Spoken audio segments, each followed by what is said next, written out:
Welcome back! It is none other than a magical, beautiful, absolutely electric night when it comes to Collegiate Apex. It is the Premier League. It is the creme de la creme. It is the best of the best when we talk about the best of the best. When we talk about the tippity of the toppity, this is where the compositionopity is the absolute peak here. You guys already know it. I'm Zephyr. Good to see you. For those of you who have been in chat, I cannot be more than thankful and happy. Congratulations, of course, to Kuzer, who was first today. No surprises there. Matthew Moose, who tried. Jayhawk, who told me to go live. Wizard, who's been around.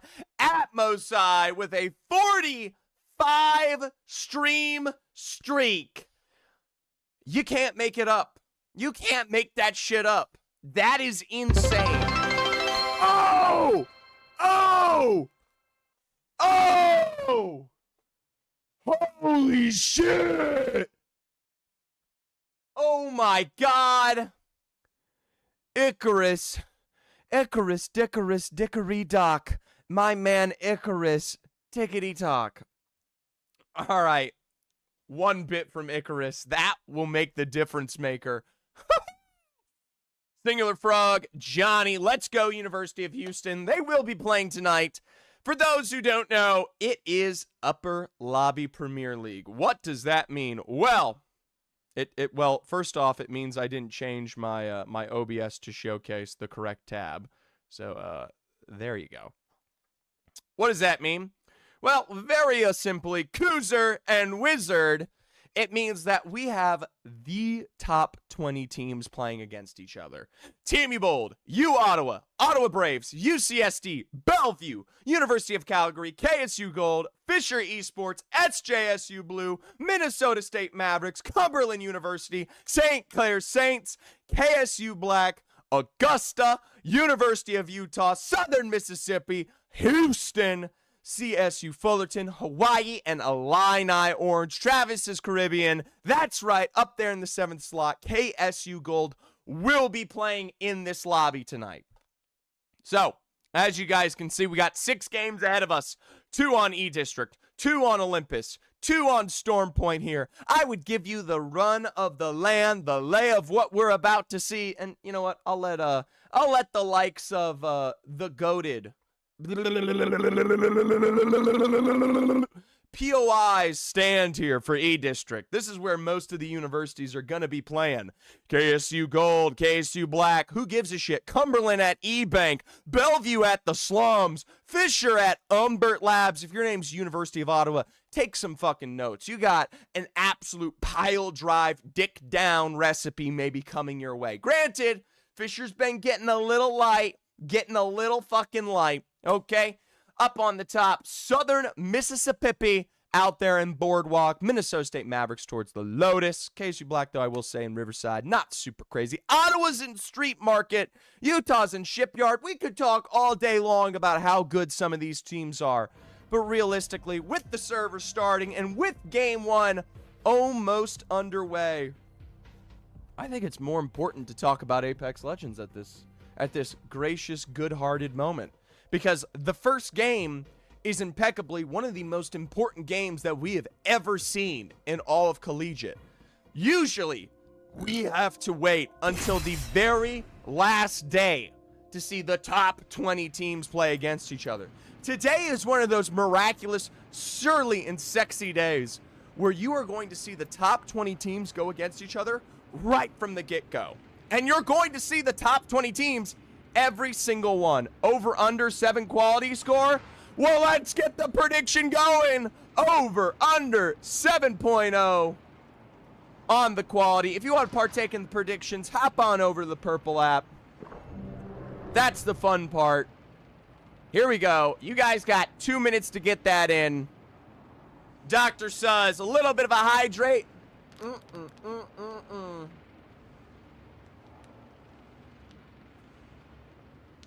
Beautiful. Coco, I didn't say you could call me daddy. I didn't say you had the permission to call me daddy. But I'll take it. A lot of altars, Lot of caustics in play there that we can see thus far. I'm going to call you daddy. Well, I'm going to call you son. So, son, welcome back to the stream. I'll tell you what, with 20 squads looking at me, which lobby are you watching tomorrow? Son, I will be taking a look at A versus C. Also, yeah, spelling lobby with an IE is a painful, painful situation at that. Oh. There's our start of the day for most of these teams getting set up. Like I said, the first squads that I'll be watching here as our games go on will be Fisher Esports and U Ottawa Garnet here. Now, U Ottawa Garnet is fresh in the face of new competition. Fisher, not so much. Golden joins this roster recently, and in their very first week of play, they deliver a first place finish here for that Fisher roster. So, if shit gets aggro, I'll tell you what, watch Iowa State. Oh, we can't. We can't because they shit the bed. Here's the fly-in from Fisher. And with Dom 2 cracked on a knock already here against Blue Serpent. The job has already begun, and it's looking like it'll be a fun way to find death in the face of life. That'll be the big beam from Golden, from pro to memes galore. Another further knock from Slockulus, and with Loon being the last remaining member for Garnet, they have delivered themselves as a gift-wrapped present here to Fisher Esports. That'll be all said and done before anyone else even gets to breathe a lick of the competition. And I mean, I called it. I called that shit from the get-go. I said the minute we got into this lobby, you Ottawa, unless you've got an absolute riveting rotation ahead, you're getting dicked. Now Kennesaw State Black, quick from the Riverside, trying to get their rotate into play here. Hawaii on the other side of the, I guess, POI. They're very quick to get out of the exchange. KSU Black, they picked up the Evo on their rotation coming right out of Riverside, and they're very, very happy with their shield health. For Hawaii, that means getting out. Matthew Moose, a 7-day streak, a 7-stream streak. Thank you so much. All right, little peek of that zone tells us that we are going towards Humbert Labs. For a squad like Fisher, that's not a good thing. That is a team who likes to get aggressive, who is finding themselves in a situation now where they can't, where they're kind of dicked. So they're going to have to figure out how to get more KP. For a squad like KSU Gold, I know a couple of you have called them frauds. I don't know how much of that's going to be real. Golden, by the way, with the 45 knock onto CT Blaze. That's telling me that Utah University may not have Mez tonight. We'll have to take a look in a little bit. Small chokes ahead for the University of Calgary. They're going to push KSU all the way to the very back of this POI here for Kennesaw. It's time to rotate. Southern Mississippi. Nice long range couple of knocks here as Fisher could be chasing them down. Dom 2 cracked with a finish on to Mobius, and with the last remaining member of Utah in the face of Golden, we'll be counting their lives here. 2 full squads wiped out by Fisher, and this team is happy to prove their excellence. Valis, Viz, even Vod in the kill feed. Who knew putting the top of the lobby would turn into such a fester? We'll see if this maintains, as most of these squads do try to rotate into zone here. Kindly Monkey with a nice knock onto Illini Orange. This is going to be the full send from KSU Black. The better of the 2 Kennesaw rosters, Illini, you can see them there trying to recover on the low ground. Massive 2 check shots. May not be Legolas picking up the KP, but Elixirs is always there to save the day. Limbox, a nice Eva 8, even in the face of a reload, finds the death of the Illini ahead here. Hey, they may not be pro league players, but Kennesaw is keeping on up here. TMU Bold, we saw KQ all knocked by Bellevue University. They were able to get themselves recovered here, but Vatari already taking quite an extensive edge to the fight alongside Jukesy and Muffins. Kayak, welcome back to the stream. A 15-stream streak. I could not be more thankful. Ottawa Braves, though, not the most fantastic week 1. Let's see if they can keep up now in a better lobby. RJ and Cloaked already in the exchange, and with 360 dead here for Augusta, that is your star player out of the equation if you want to push. Newcastle Rez up above here. Cloaked looking for at least the port play. There's the castle wall. It's going to be a point-blank peek from Cloaked. That is not the setup. RJ's gonna try to look for it, but instead it's 360 with a knock on to Reap. A full thirst their way. A 3v2. Toasted Grilled with another knock on to Ottawa here. And Augusta have turned this one around. RJ running for the hills. M here. Power booster. You would think with 360 getting picked off, that would have been the end. Let's take a look at SJSU Blue, Shmub, Viking Cap, and Nakosu. None other than Nakosu stepping on in here will be the knock drop finish onto Muffins. The full thirst here from SJSU. Congratulations.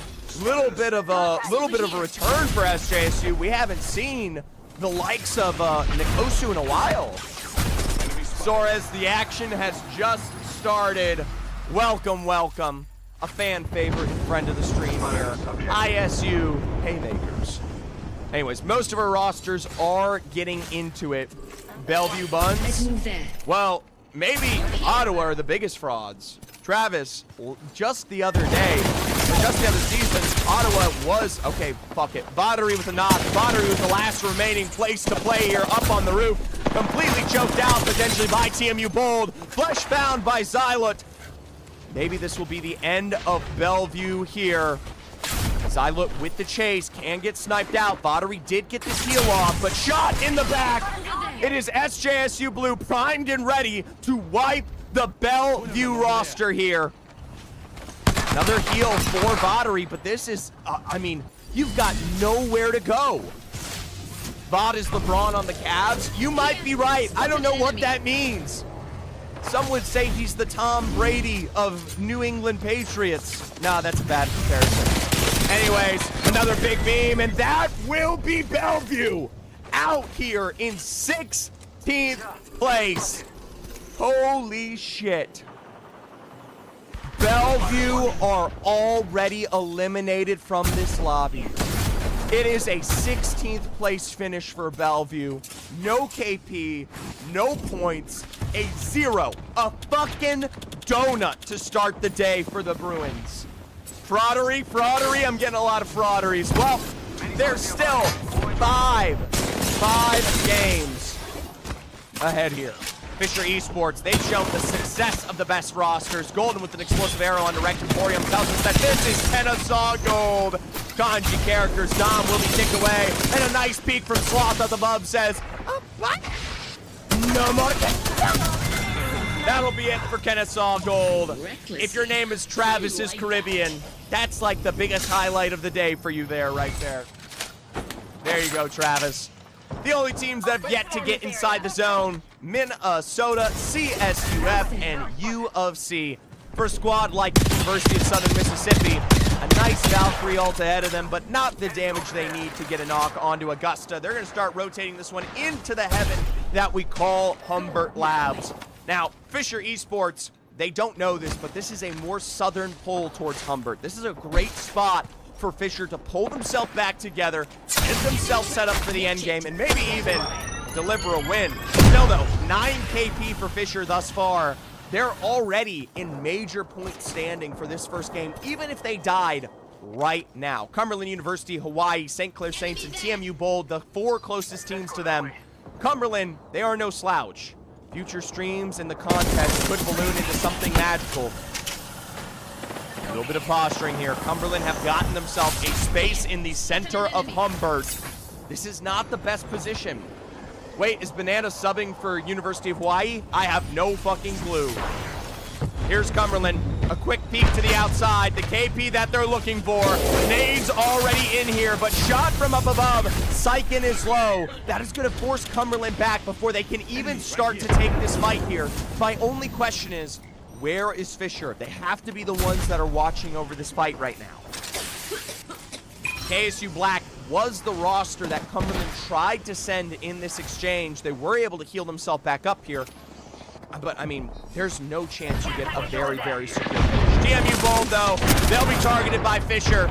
It's really just the choice of who Fisher decides to send on next. Nitfen, Xyla, they were the enters of, well, Bellevue in pieces here, but now we're looking at the complete wipe of TMU Bold. I mean, big cracks on the backside there. Dom's going to tick to the gas a little bit. And KQO, sadly, I mean, no survivability more than what they've already found.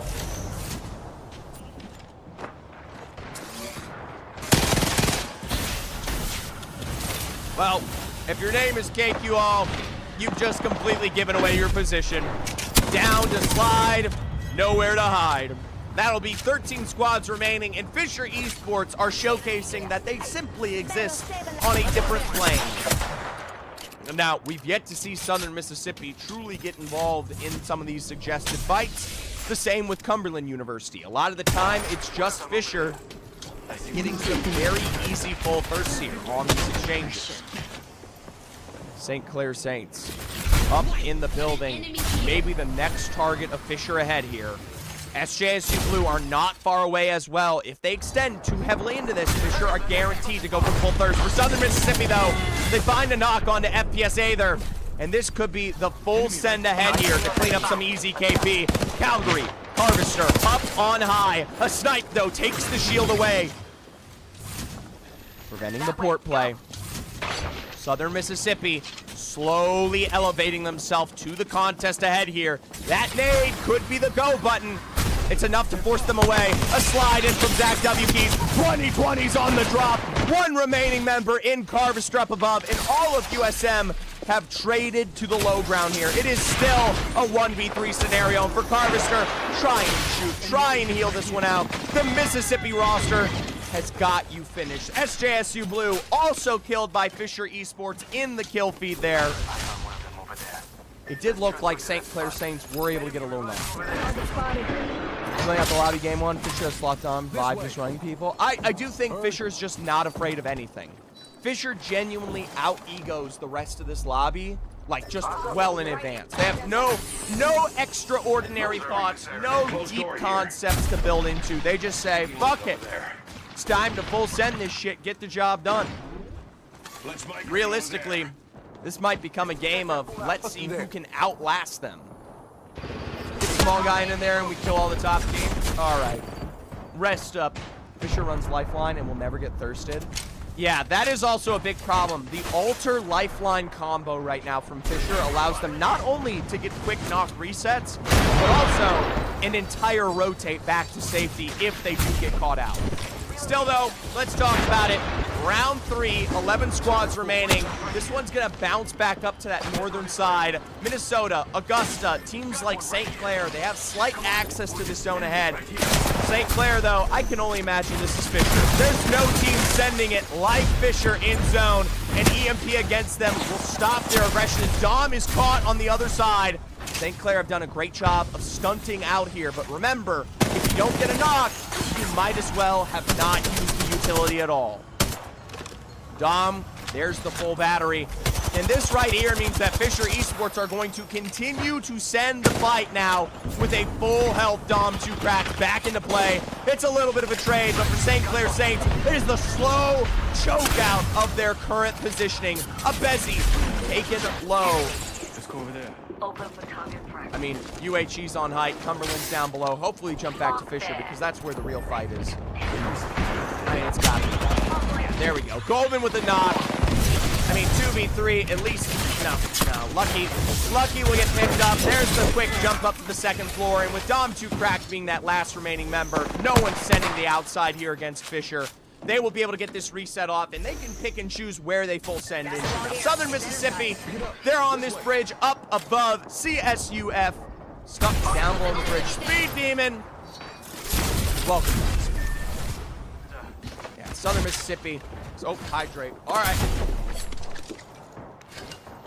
Ooh, right here. Looks like they were able to get a little kidnap play on Hawaii from Cumberland. Got that teleport to the low ground. That allows Cumberland to have an advantage. Dreamcast, welcome. Good to see you. We've got the top 10 squads remaining on this final round close. Teams like the Minnesota State Mavericks have been sitting center of zone this whole game. Realistically, though, my biggest question is where does Fisher rotate to? Who do they decide to fight next? KSU Black have been underneath here for so long.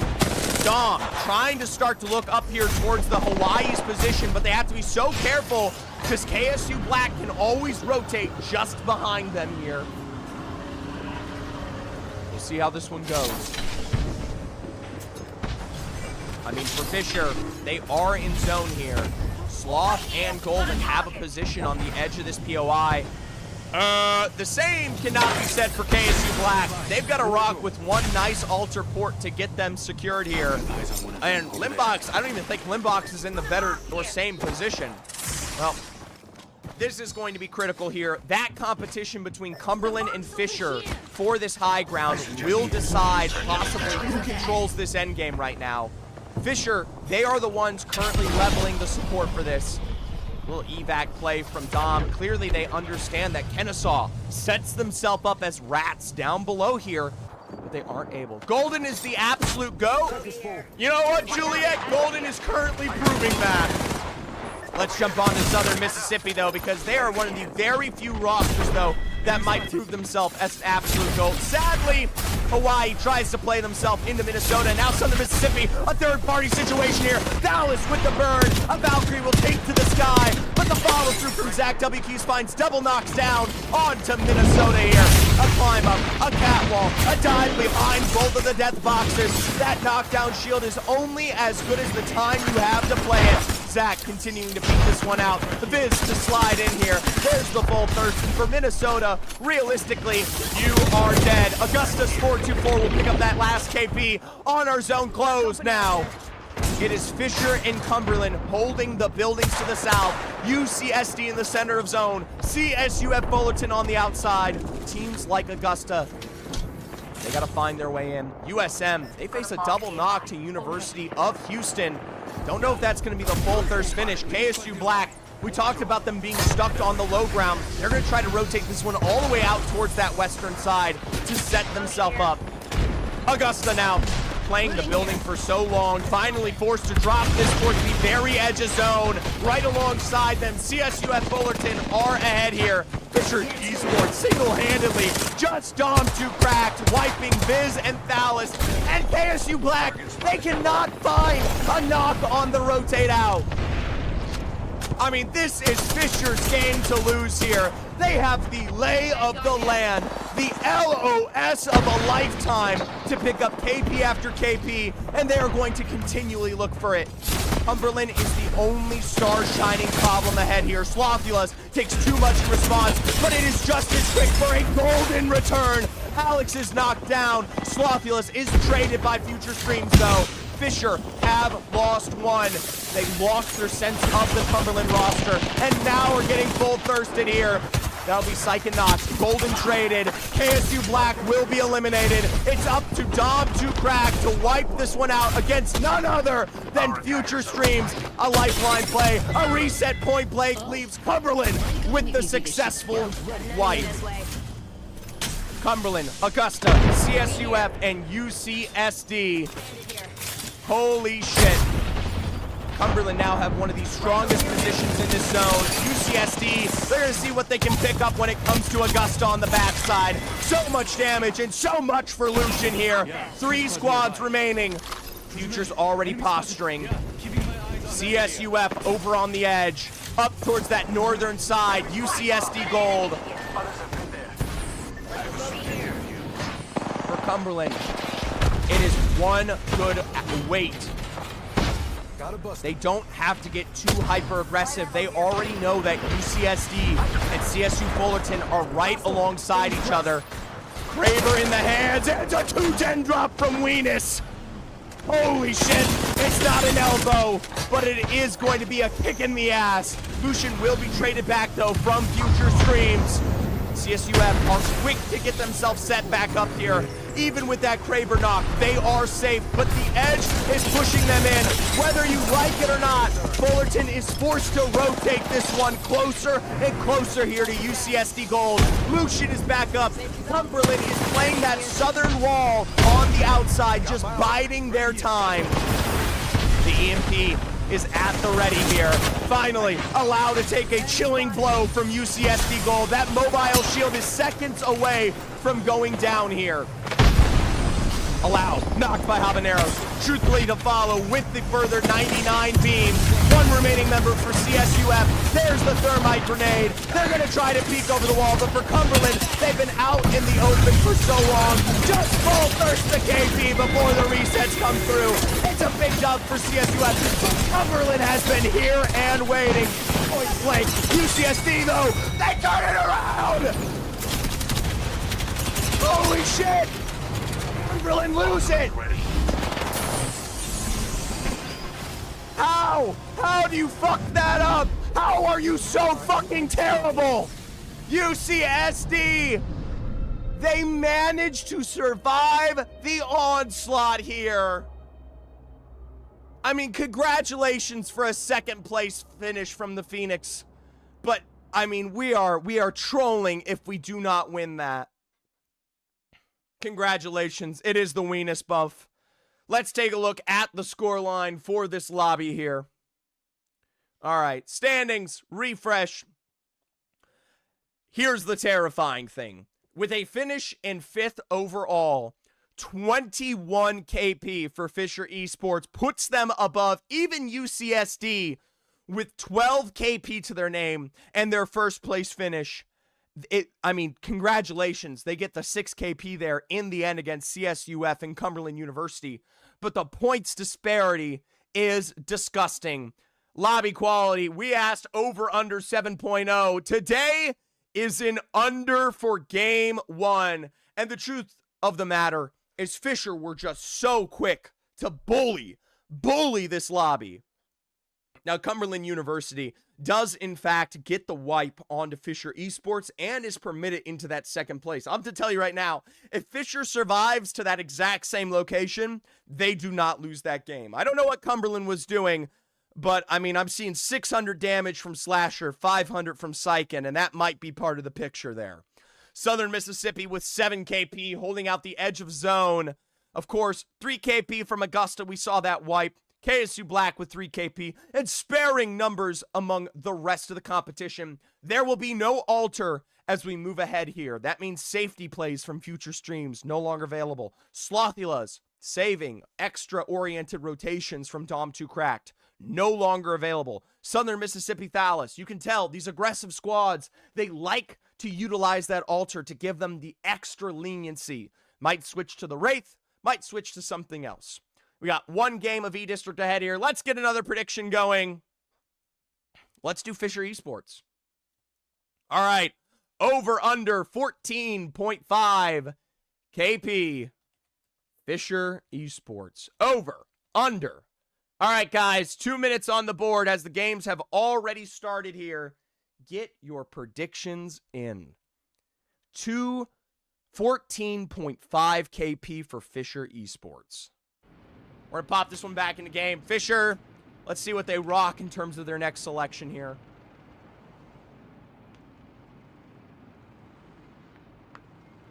Cumberland, they're going to play the Wraith. What was the quality? Quality was a 6.28. Zephyr's going to go grab a Grauder.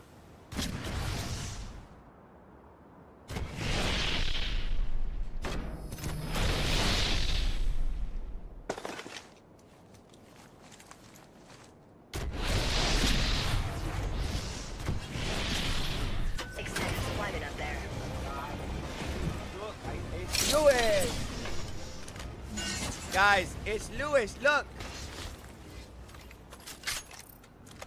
Look, guys, it's Lewis. Look what I bought Lewis today. I bought Lewis his first bow tie. Now, his neck is a little bit too small. But he's gonna be such a dapper gentleman. I do think the format is better here. And I guarantee you, I'll tell you right now, as we get more into the discussion of the bottom 8 being relegated here, because remember, the bottom 8 teams are going to be in lower lobby next week. That will make things more electric. For Fisher Esports, though, they've yet to, find difficulty on this first fight. Loon, Faustus Festus caught off there. Dom 2 cracked with a fight of his own. Gonna be trying to play for, yes, the reset up to that secondary floor, but you auto a Garnet. You gotta rotate faster. You simply have to get out of dodge quicker. University of Utah, they're gonna just as quickly look for this. There is still no Mez on this team. Now, Blaze is not a slouch.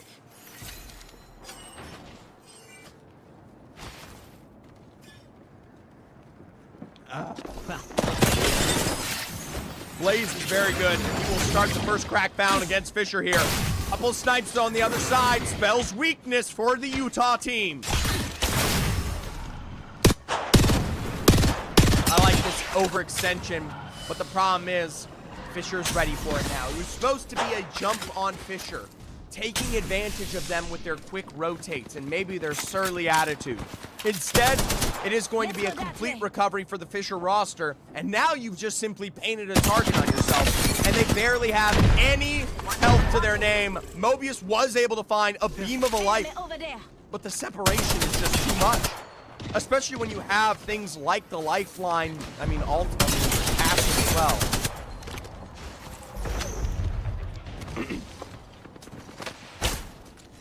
Bow check out here for Golden. Need to start hitting some of these shots. The blast radius will find 20. Utah to recover inside the building. And honestly, this could be a huge mistake ahead here. They are consolidating themselves for what I would call potentially the meat grinder. Dom 2 Crack and Swampulas have taken themselves to the setup here. Narwhal Boy, though, is caught from the outside. Now, Blaze and Mobius inside the building. Double flesh beams. There's only 100 health between the rest of Utah here. A full thirst on the Narwhal Boy. There's going to be the rotation to the outside for Utah to get themselves to safety. Golden might be full thirsted, but it could come at their life here in a little bit. I mean, we'll see how that goes. Most teams are going to be playing for heights here. Southern Mississippi, they're playing for the Cougs. They've already found at least some of this roster. The Catalyst Wall will delay the full send for now. Sir Garson, massive KP and a drop on the balance. Holy shit. Garson makes it look easy, but the problem is he needs more KP to even the playing field. You still have two major players here. Garson, another big beam, a rotate around. There's Zach W. Fizz with the Sheila, and Garson's to rotate around the back here to look for the trade. Southern Miss eliminated by the Cougs. Spotted one. Go Cougars! Houston has deleted USM. You cannot make this up. In the meanwhile, it does look like Fisher were successful in their wipe against Utah, so that is now another 6 KP for Fisher. They're gonna have to fight their way into the southern side of none other the place we call home, Heights. Illini Orange with the primary building, Cumberland, St. Clair Saints, KSU, one of their rosters, and Bellevue University coming through that southern choke right now. Over there. Let's go over there. Now, Augusta did face an early knock. They are getting that res over in Galleria right now. They will be able to put themselves back together. Let's go this way. Still teleport play, TMU bold. They were the enders of Bellevue, and now they find themselves at the hands of St. Clair Saints here. A final finish from Rusty. Some of that KP, though, I do want to point out, was assisted by the University of Hawaii here. I say we move there. You see Exodus racing towards the side of zone, scans in play. University of Houston, they've beaten USM. Calgary is no fearful team to walk up against, as Lost Aimers now absolutely punished on the backside. Evil Harvester here. I think the University of Houston are going to be able to get that very successful rotate. Speed Demon. An enemy landed near me. Sniped but recovered here. Here's the thing now. Spotted the subject. Inside the Heights area, you've just got a lot of time ahead. I never started my sub. How much time have we been going? 30 minutes? All right. The thing with the Heights is you have so much space that is available for play, and these high ground positions are going to allow you to really just snipe out rosters. I see one. KSU Black. I mean, there's not much. For KSU, we got ISU going 17th in game 1 with no KP. ISU might be complete frauds this semester. Zephyr, please react to your alma mater getting blacked. It's just how it goes. You cannot dodge Purdue. Yeah, 2 squads nearby. The warning lights are, in fact, on here for Iowa State. Enemy spotted far.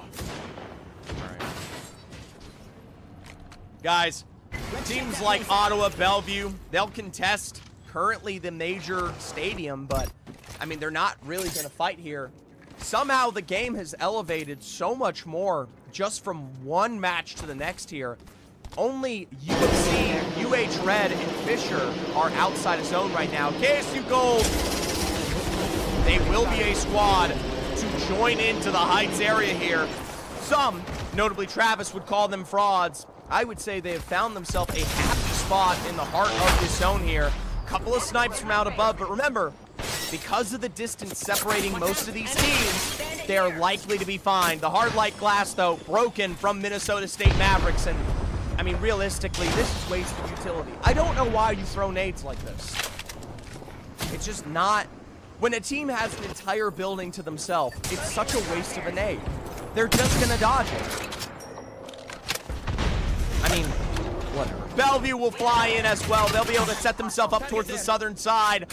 University of Calgary, though, we've talked about this one with UH for quite some time here, mirroring each other on these rotates. Houston has the high ground. I mean, Calgary, they caught out Houston a little bit, but Sir Garrison is so close. Another drop for Garson. That will be 2 for the Cougs. 1 remaining member for Calgary, and honestly, the Cougs make this look absolutely easy here. There's Alex to start this one off with a little bit of 13 damage. Got a new upgrade. The follow through, and you have to Wait question, unleash it. where is Sir Garson bucket? I mean, it is going to be Calgary at least getting themselves to a little bit of safety here, but remember, there's a lot of space to play this one out. Lost Aimer will utilize the teams ahead here to give themselves, I mean, just a lot of space ahead.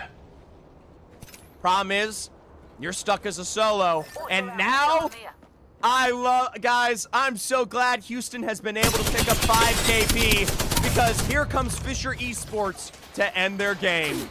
Whether you like playing or not, Fisher has found you, and when you're this far out of zone, it is a secluded 3v3 for the Fisher roster. I mean, that's going to be Alex full thirsted. You have to pray that Houston has rotated into this zone and has gotten out of the Heights area. Oh no, they're still stuck in Dam. Dom 2 Crack's going to peek this one out just a little bit here. Shout out to Meadsy, by the way. Really great knocks. Weenus, though, coming through. You talk about Weenus all day long, and you simply cannot talk about Weenus enough. We got company, people. A long-range sentinel knock on to Dom. Lucian overpeaks this, though, and that's going to force out potentially that castle wall from Habaneros. You hear that? Land. Fisher going to play this one out for recovery as UH fly to the southern side. I miss the OG UCSD guys. How could you miss them? Because you still have greats like Weenus on the roster, Matthew. Spotted one. Distant. Well, for now, UCSD, they've picked the wrong play ahead here. They got the jump on Fisher off of that snipe, but realistically, it's not much more than that.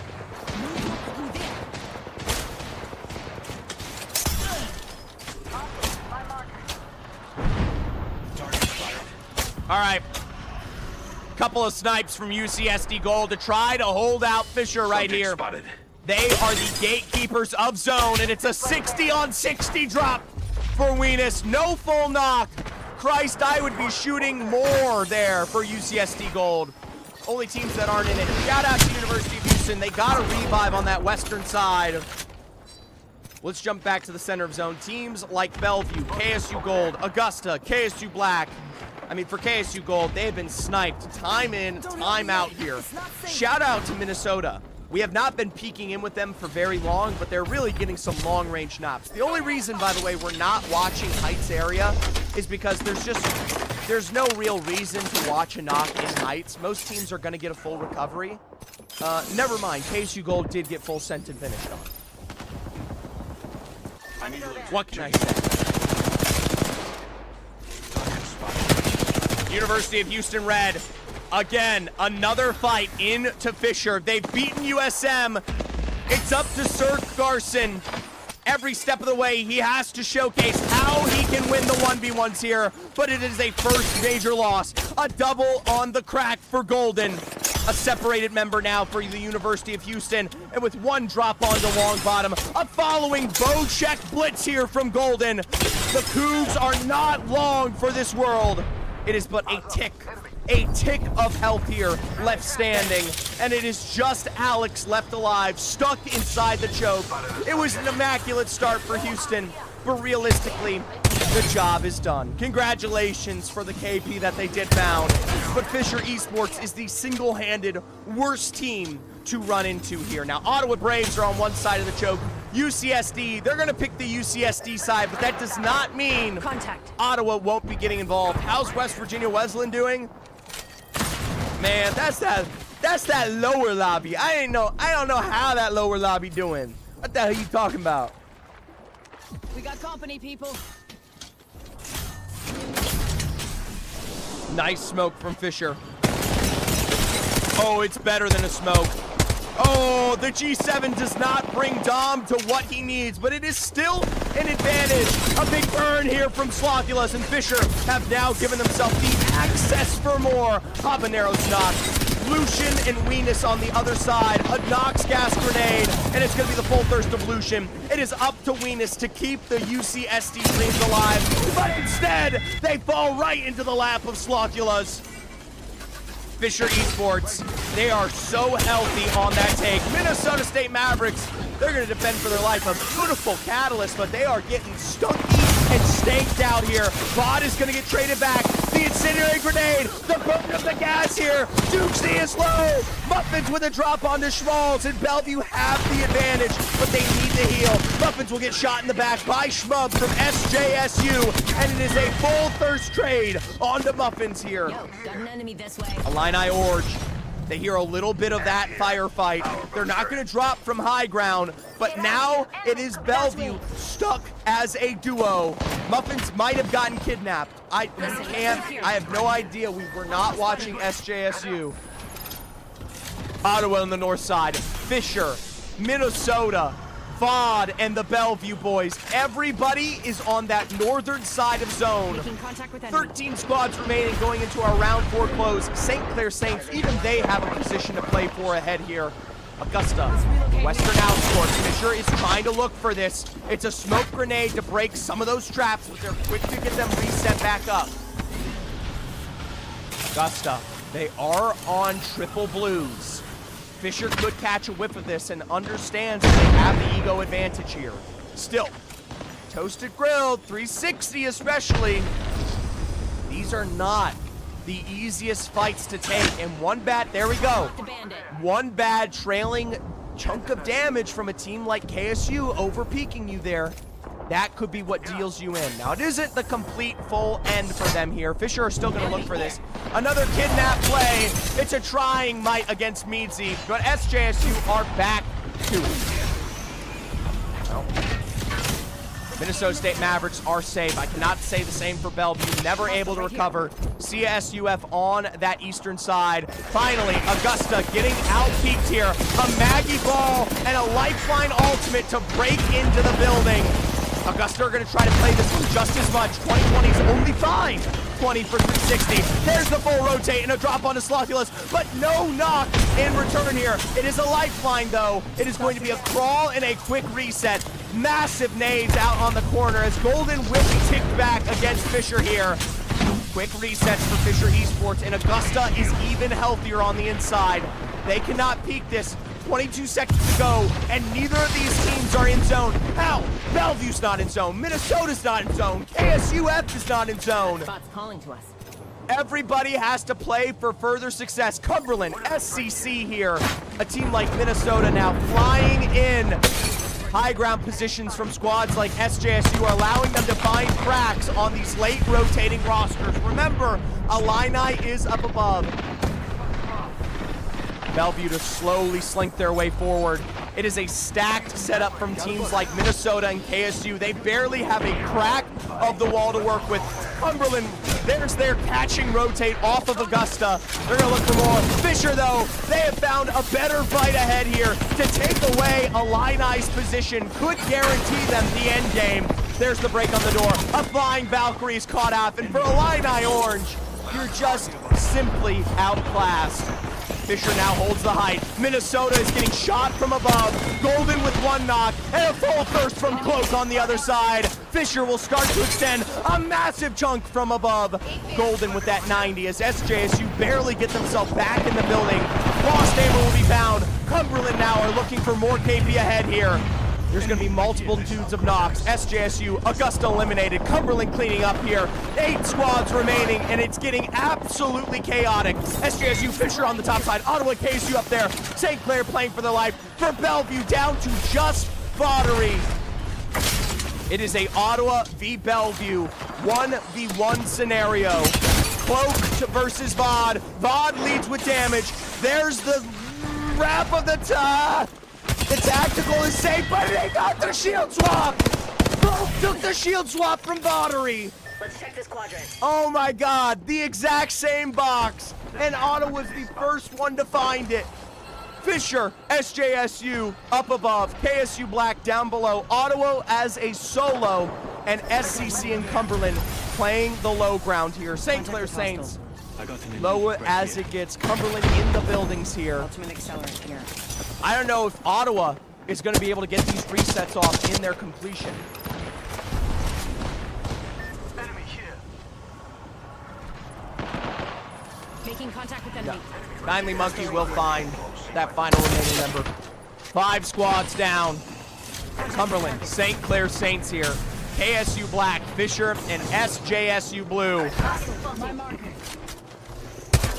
Fisher have themselves set up to punish out SJSU on this rotate, but KSU is waiting in lying position. Cumberland University now looking for revenge after a loss in their first game that should have been an easy win. Gas traps down, burned out as well. They are being tracked by Fisher up on high ground here. Fisher, though, they've got different fish to fry. Schmucks. Ooh. St. Clair Saints able to get this reset on the very lowest of grounds as the final round closes in. Finally, Monkey is going to take to the sky? Okay, little reset.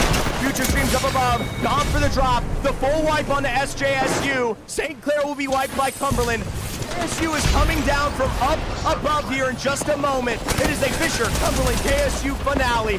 Finally, Monkey with a P2020 finish on the Slothulas. It's KSU Black sending Fisher to their graves. Fisher will be traded out, but surely Cumberland will get the dub now. Dom wiped out. KSU just kindly Monkey. It was one final climb up and a Valk in the skies above here. It is a well-deserved win for Cumberland. Kennesaw flew to the sky. They come all the way down, and they single-handedly choose who gets to win that fight. If Kennesaw lands on Cumberland, Fisher win.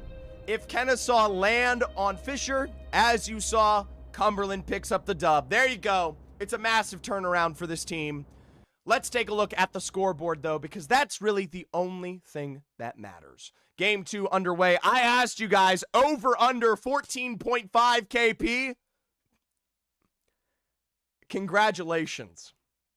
It was a 20 KP for Fisher Esports. I mean, most of y'all picked the over. The channel points, though, a rowdy bet at that.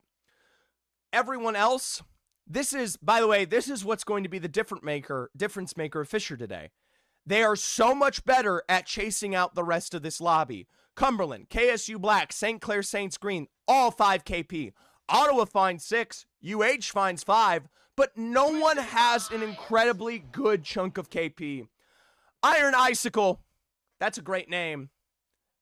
Thank you so much for the follow. 17 for Cumberland, 14 for KSU Black, 10 for St. Clair Saints Green. That's going to put Fisher Esports on the top with 52, leading because of 41 KP. Holy shit.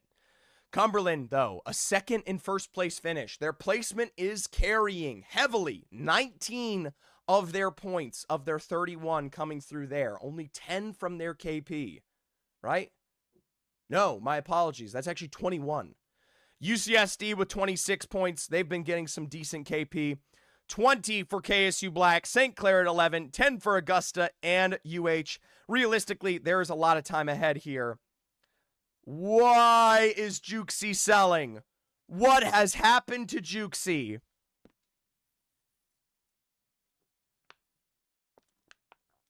No cheats today? I mean, Voddery is legit, but what is this? Single-handedly, Jukesy might be throwing Bellevue's games. It's entirely Jukesy's fault. This is my favorite thing about Apex. We don't do this enough. Jukesy is selling today. Usually, Jukesy is a star fragger for this roster, and he's completely fucking up. At 900 damage right now for this team, this is just a terrible, terrible, terrible performance from Jukesy that is holding back Bellevue right now. You have Voddery putting out 3,000 damage. Muffins is anchor. He was never going to put out damage. He doesn't usually. He could be doing better across 2 games. Sure, for sure. But this is a linchpin member that is just completely selling. And the crazy thing is Voddery single-handedly, yeah, Voddery might have, if I'm looking at this correctly, he is currently number 4 in overall damage. That is insane. Fisher Esports, though, they lead the pack. All 3 members up above. Shout out to future streams. And more importantly, Rusty G, Lucian, Viking Cap, Limbox. These are the non-pros. These are the real true collegiate players that are doing super well right now. Okay? All right. Let's get a little player standings. Who's had the most kills? Dom 2 cracked. Let's target the man himself. 8 KP in game 1, 9 KP in game 2. Guys, let's do 8.5. Here we go. 8.5 KP, Dom 2 cracked. It is a fine line. He's hit it twice here, but I think it is a worthy bet. 2 minutes on the board. How many console players are in this? Guys, how many console players are in Octane? Because I don't think anybody in this entire lobby is on console. EJ? Like, just being completely honest. I don't think there's a single player. Check the lobby. The lobby's already dropped. We're already back to game. I'm pretty sure there is nobody on console.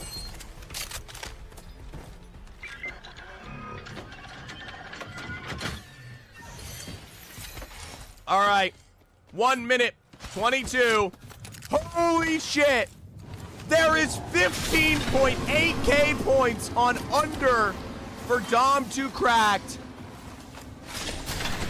It is all Coco. Coco has put 15,000 points on the under for Dom 2 cracked. Guys, it is time to get your money where your mouth is, because here comes Fisher Esports to start this fight ahead. Let's see this one. They're going to take this to the fight night. Slocula's gold and Dom 2 crack leading for the first. Hey, I'll say this right now. If Dom 2 crack dies on this very first fight, I'm going to refund the points, because I'm pretty sure that would be insider training from Coco. We'll see, though. I should have gotten the bet out a little bit quicker here. Anyways, University of Utah. Point blank. They have lost 2 times in a row to Fisher. Dom with a peek around the other side here. Massive breaks onto Utah. There's the beam from Slocula's. Dom is low as Mobius will get the thirst. Picking burns on either side. Golden gets the drop onto Mobius. Let's see how it goes. University of Utah, 2v2 trades up on high. Slothulas has the leading edge of this fight. Golden, though, with a knock on to CT plays, and it is one remaining member here for Utah on the other side of the pillar. Dom is not revived here, but for Fisher Esports, this should still be two very easy KPs. There you go. Full thirst finish onto Utah. The revive's going to come through. It is another wipe onto YouTube. All right, no insider training there. Cumberland University, they got inside the Icarus. Ottawa Garnet, they had double terrible starts. They lost the first two fights to Fisher last time around, and now they've become the pick of the poison for Cumberland. Cumberland's placement has been great, but this kind of KP is what's going to keep them competitive against Fisher here. I like this. I like the aggression from Cumberland. Extra KP on the board is what truly matters. There we go. Another nice pick of a full first against University of Hawaii. And here's the thing. Olympus does not leave a lot of forgiveness. All right. Juxi, Vatari, Muffins as well. A drop on the KQ all, and Vatari is praying for any follow through on that rotate. It's still at least a full thirst on the KQ all. TMU Bold, they're gonna keep this one rotating. They're barely on the edge of what will be an Oasis finish. Golden with a knock on to Meadsy. That's going to be Fisher Esports potentially ending out Minnesota State Mavericks. I mean, that is a massive, massive beam from Golden again. Single-handedly, Golden's taking all the Dom 2 cracked KP. The rest of Minnesota flying this one out and away here. I don't think Dom 2 Cracked knows about this prediction, but oh my gosh. Tridents aren't real, bro. Tridents are definitely a confusing thing like that. Schmalz, really nice recovery there off the Valkyrie, but still gonna have to set themselves up. UFC Calgary, they lead with a great fight here. Ottawa, a knock on to Carvister. The port play to the other Grow Tower here. Cloak's gonna get their health back together, but RJ, I mean, the rest of this could look for this.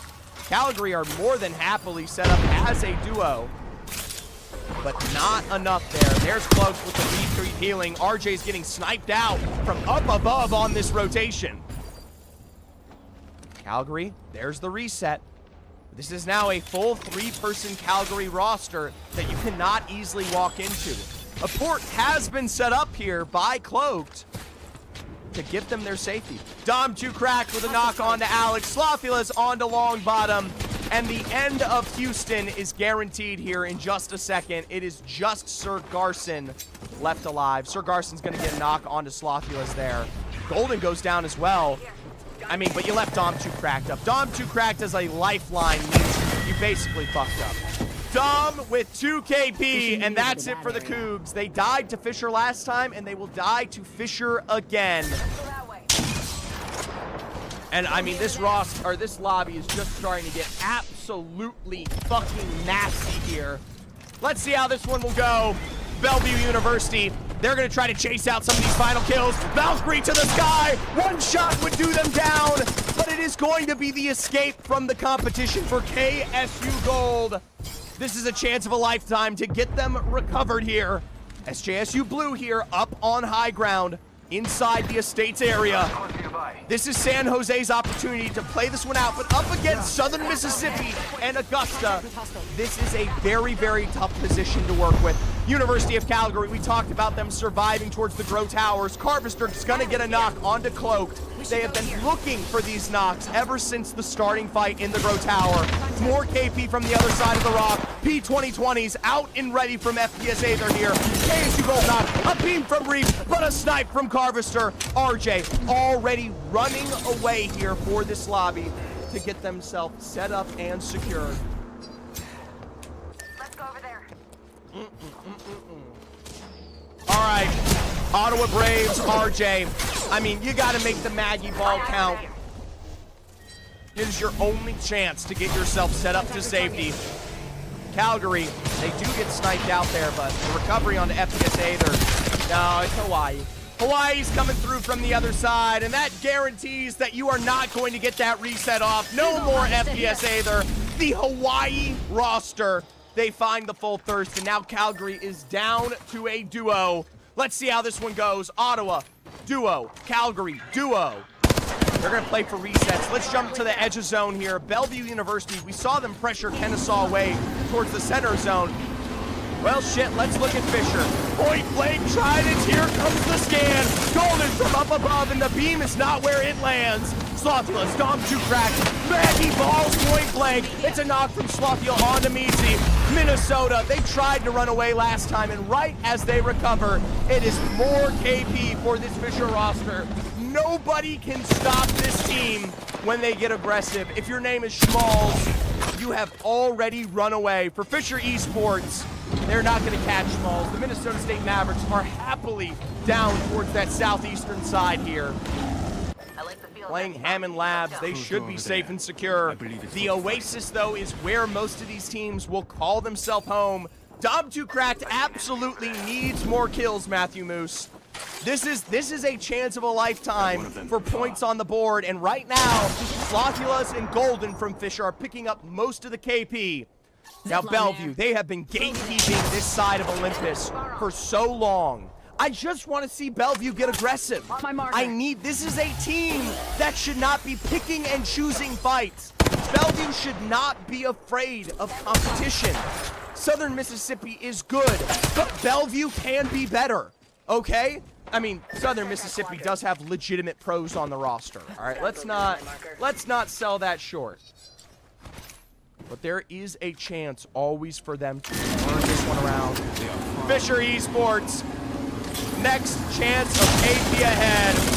This one's not Minnesota. The Trident alone will find a huge damage point onto Golden.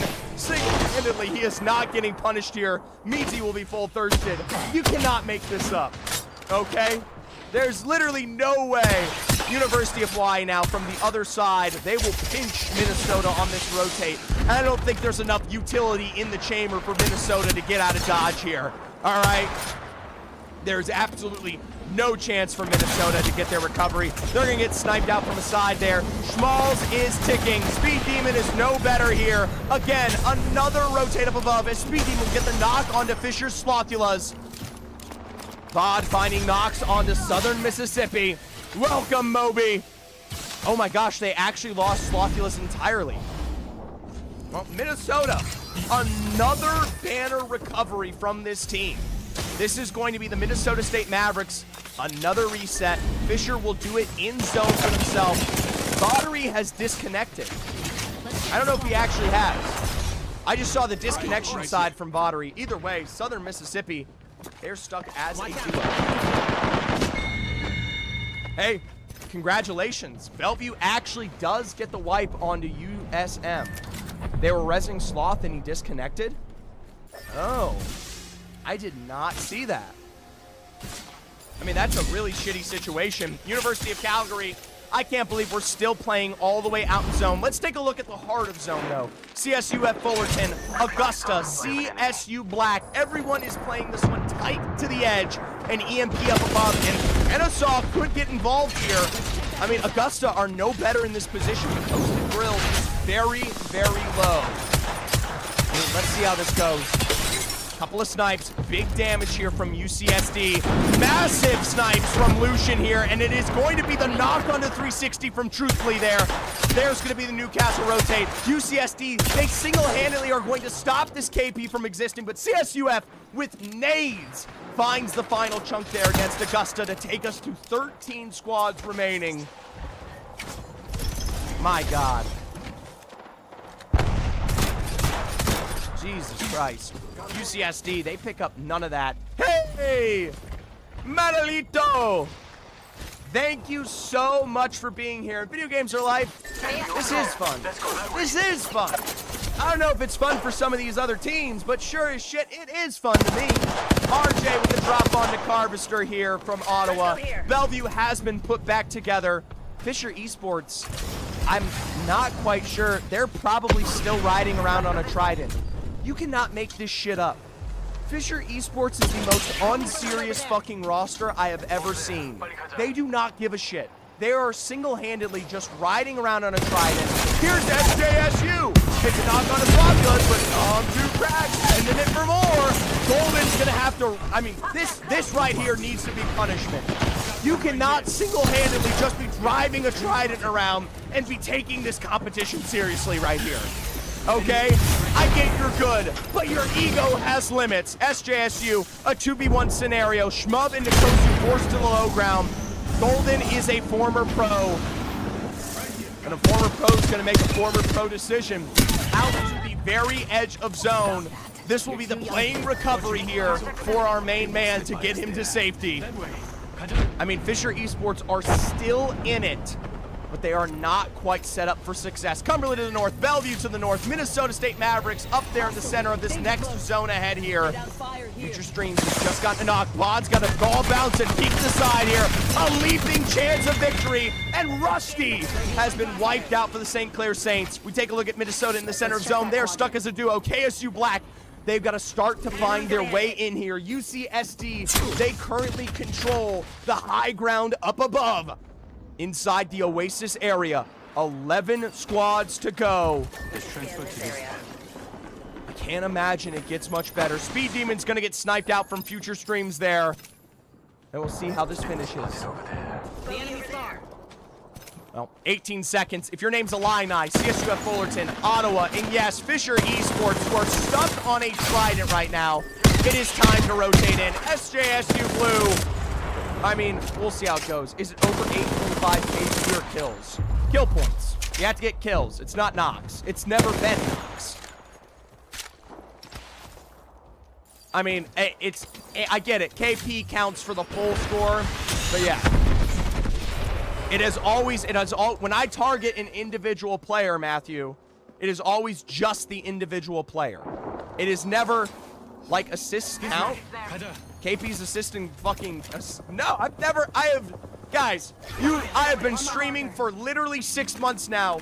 When have I ever done anything but counting the kills? I have only ever counted kills ever. Maybe I shouldn't call it KP. But that will be the end of Fisher. Whether you like it or not, Dom2Crack didn't hit the number at all. Illini Orange. This will be said and done. Wizard got scammed. Who gives a fuck? Fuck Wizard. Fuck that guy. He's the one who doesn't pay attention to stream enough. All right? If you're not a real fan, you don't know what's going on. UCSD, they're down to 2, and they're barely real fans here. All right? We're going to get a light recovery for KSU Black on the very edge of zone. Lucian, Habaneros, Weenus. I mean, they're just getting sniped out from everybody. It was a beautiful start to their day, but now they are pressured on all sides of the Oasis here. There's the little trying scan from Elixirs. I like this. I like the engagement from Wizard. Thank you so much for the extra chats. All right, big damage down for KSU's. We'll say goodbye to Minnesota State Mavericks. KSU on the other side as there is finally UCSD picked up on the edge. CSUF on the other side of the fence line. Ottawa towards the south. SJSU. Cumberland and more. I hope your plane never takes off for land. Got company, people. Wizard, I hope you lose all your hair.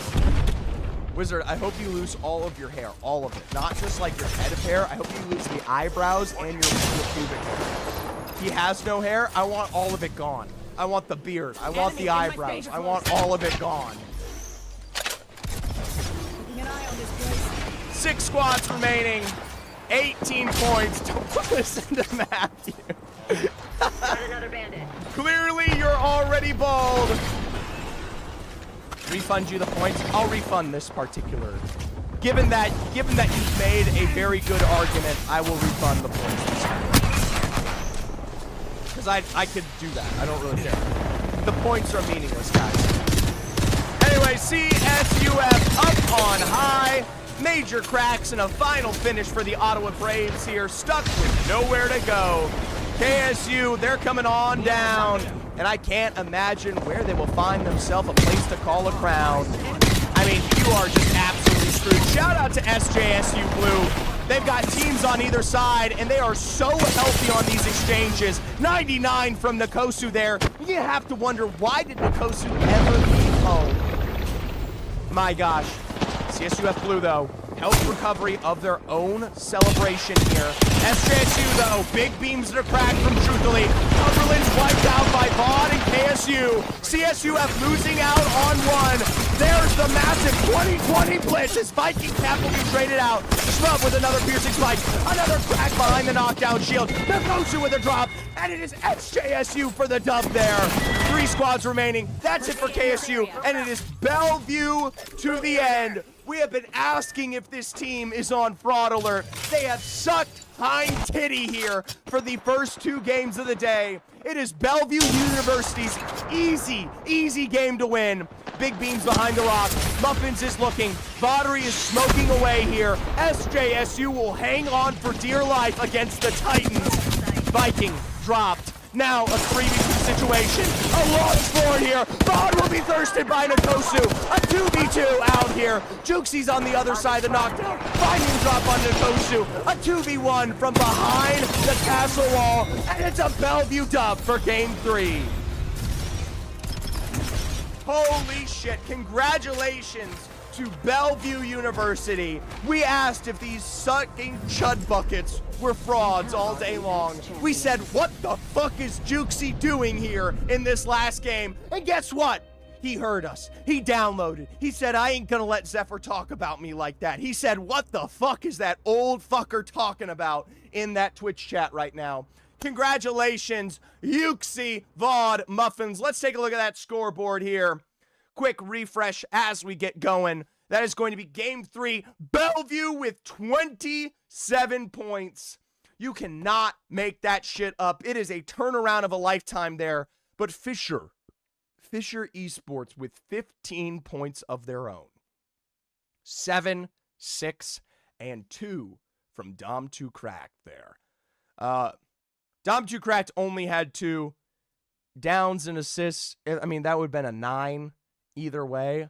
Yeah, the line's too fine here. I can't confidently say under. It wasn't under though. But just because Wizard made a good point, I'm going to refund everybody. There you go. Your points are refunded. Wizard made a good point. I should say explicitly kills. So sorry, Coco. You know what, Coco? You were only going to get so many points off of that anyways, right? Not many people put it on the other side of the bet here. Taking a look at the overall standings, Bellevue University has granted themselves a recovery of a lifetime, 32 for 3rd. Cumberland is up to 2nd now with 41. And yes, Fisher Esports are still up and high at 68. It's a tie for 4th and 5th at 30. 25 for SJSU Blue, 20 for Ottawa, 20 for CSUF Fullerton, 13 for St. Clair Saints Green, and Southern Miss and Augusta round out our top 11 here. UH Red is in 12 with a tie.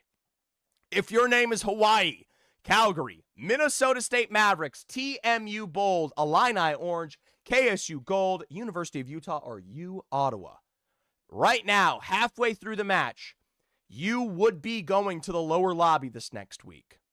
Let's make a quick prediction. Let's do a quick one. Who breaks the tie? KSU Black or UCSD Gold? They are both at 30 points right now. 2 minutes on the board for the prediction. Does KSU Black break the tie? Or does UCSD Gold? More KP from the Gold side, more placements from the KSU Black side. Get your bets in. Money on the Owls. Money on it. All right, it's bottom 8. Yeah, it's not bottom 6. It's bottom 8. Real quick, before we get into the next game here, I am going to check on the other lobby, just because it is super interesting. Purdue Black is blacking on them. 32 points there, at least coming off of that last game. RIT Orange in 2nd place if you are a Jack defender. West Virginia Wesleyan. Kyan Drake is back. Kyan Drake is back. Holy shit. It is big dubs there. ISU Farmers, Texas A&M Maroons doing well today. Ark and Grapp are actually on their shit. There's the Western Outlaws, USU Goats, UCF Knights. those would be the teams moving forward, but there is still 4 games to decide how things end up there on the lower lobby. If you're just joining us, we are watching the best teams in Collegiate. The bottom 8 in the top lobby get knocked down to the lower lobby next week. The upper 8 will jump up and join the best of the best. It happens every single week here. So, you know, give yourself some love, adoration, whatever the fuck you want to say.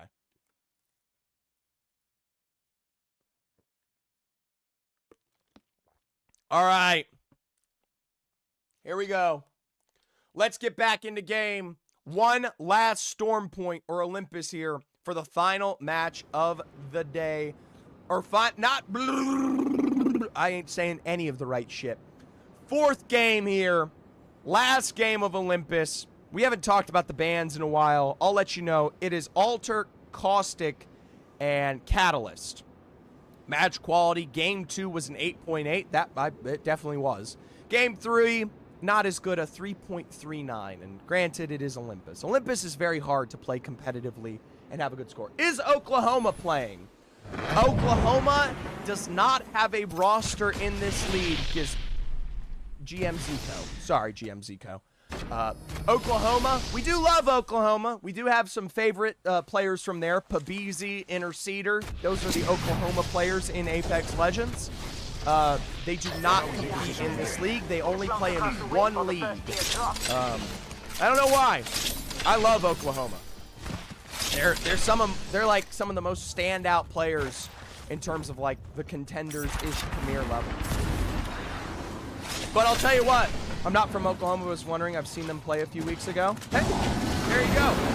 You do have the folks that do hate Oklahoma, though. We've got Texas in these lobbies. We've got Texas A&M.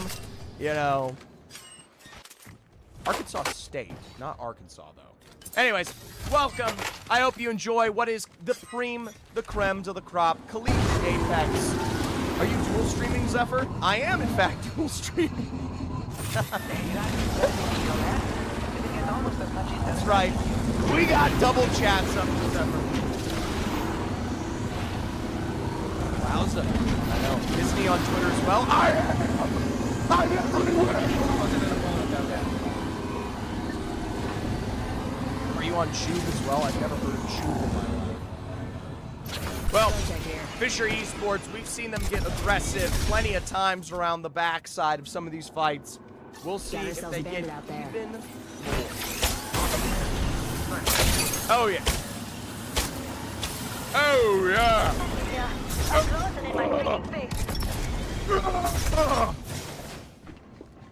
University of Houston's going to face a couple of knocks to Calgary, but instead, let's take a look at UCSD. Fisher versus UCSD should be a Fisher leading fight here. There's going to be the knock from Tom 2 cracked on Habaneros, and we might already be deciding the end of this roster shortly. It is going to be a snipe, though. Golden is dropped. Fisher's recovering.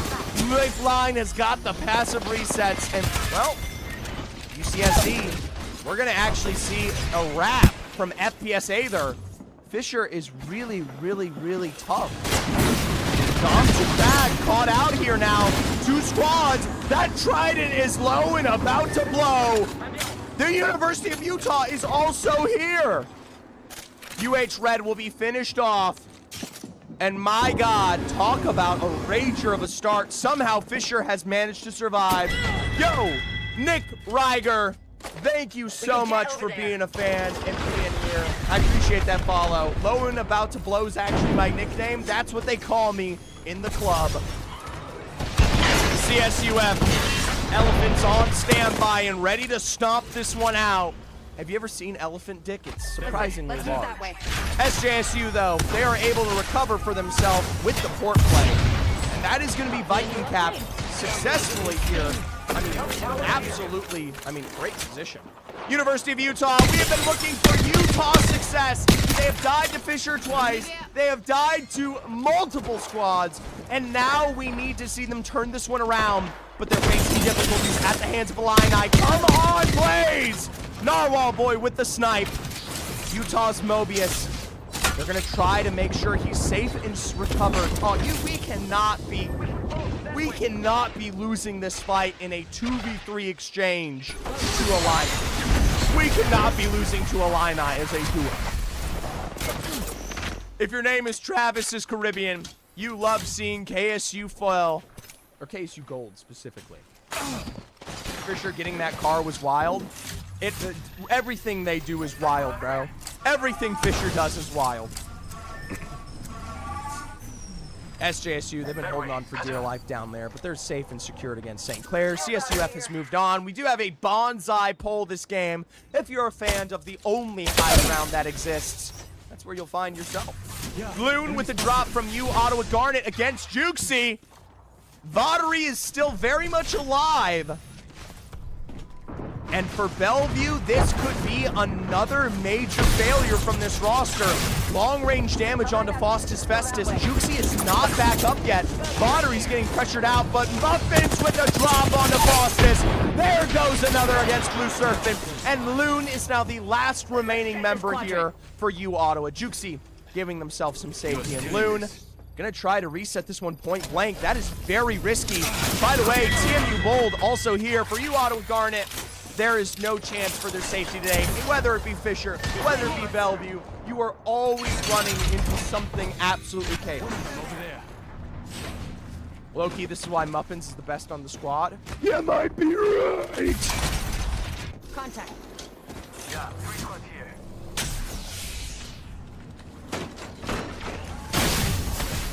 All right. By the way, this is 200 milligrams of caffeine. For anyone who's ever questioning anything, it's 200 milligrams. Can we get a Minnesota POV? Hey, yo, Minnesota's still in it and nothing's happening. Are they dead? All right. That's the biggest spoiler of a lifetime. Target over there. That is the biggest. That is the biggest. I think that is the only spoiler I have ever done in my 6 months of casting these with a 5-minute delay. I don't think I've ever spoiled a team dying beforehand. Well, sorry, small guy. Slothulus with a knock here from, I mean, a couple of these teams. UCSD Gold, they're going to be wiped out. Fisher, ooh, University of Utah looking for some revenge. CT Blaze on a knock onto Slothulus. For the rest of the Fisher roster here, Utah is quick and ready. Big beam up to the central position of the turbine area. Blaze with the chase, Blaze with the wall bound. Blaze, if he moved any faster, would light himself into a flame. Instead, it's a trident. Every single time, it is a trident recovery from Fisher out to the zone. The stupid car is going to give him a second chance here. Cumberland University, I don't know if they'll be getting a second chance. A snipe from Kanji character from KSU Gold. Looks like it will be at least a little reset. Not much else to say there. I mean, my God. Third chance? Jesus. Knock in response on to Enlighten there on the other side of that zone. They do have minor separation. Bellevue is not moving towards the real position in here. So that will not be a forced chunk of KP. I mean, let's see how the rest of this goes. Southern Mississippi from the other side of zone. University of Utah, they've got their own set up ahead. Calgary with the multiple nades. Big beams in the massive zippy to the rippy. That's going to be Mobius barely getting himself set back up there on the interior. But for Utah, they got to figure out how to rotate out of this one. The greatest, though, point is the fact that they can actually, like, get out on the other side. TMU Gold facing a knock to Vattery. Bellevue with one themselves from Crimson Monk. Bellevue University now a duo v duo. Juxie and Vattery, though, they are the fraggers of this roster. Juxie's taken low. TMU Bold were able to get the reset off. Don't be pussies, TMU Bold. Actually fight when you have an advantage. Do not let Bellevue reset. There's the beam from Nitfen, but it's not enough to get a knock. They're back inside as K2O is going to try to fight this out from the other angle. 77 crack. Vaughn gets the knockdown. Bellevue got the reset, and Juxie will go low. It's going to be another rotate back. Parksa from Illini. They're going to put their way in as a third-party initiative, and it is barely a wall to get TMU Bold back into this equation. TMU Bold are lucky that Illini are there to stop Bellevue from full thirsting them because they made a stupid fucking decision. Let's take a look at the Ottawa Braves because we are ready and raging for more KP here. I mean, okay. Well, SJSU are dead. Yeah, eyeing it. Holy shit. Fisher Esports, big beams behind the rock. We have not seen a lot of participation from them. They will find FPS Aether, and for the rest of this roster, I mean, you're just not long for this world.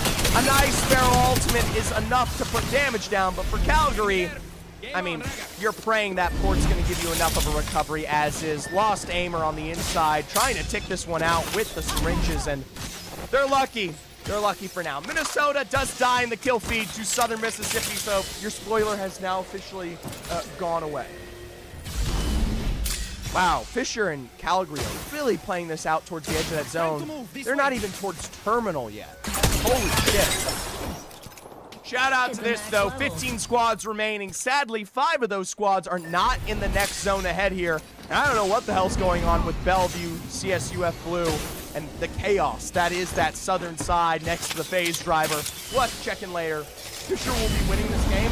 You're right. After taking literally 19 years to get to zone and riding 16 tridents, Fisher will drive their way to victory. What are we doing?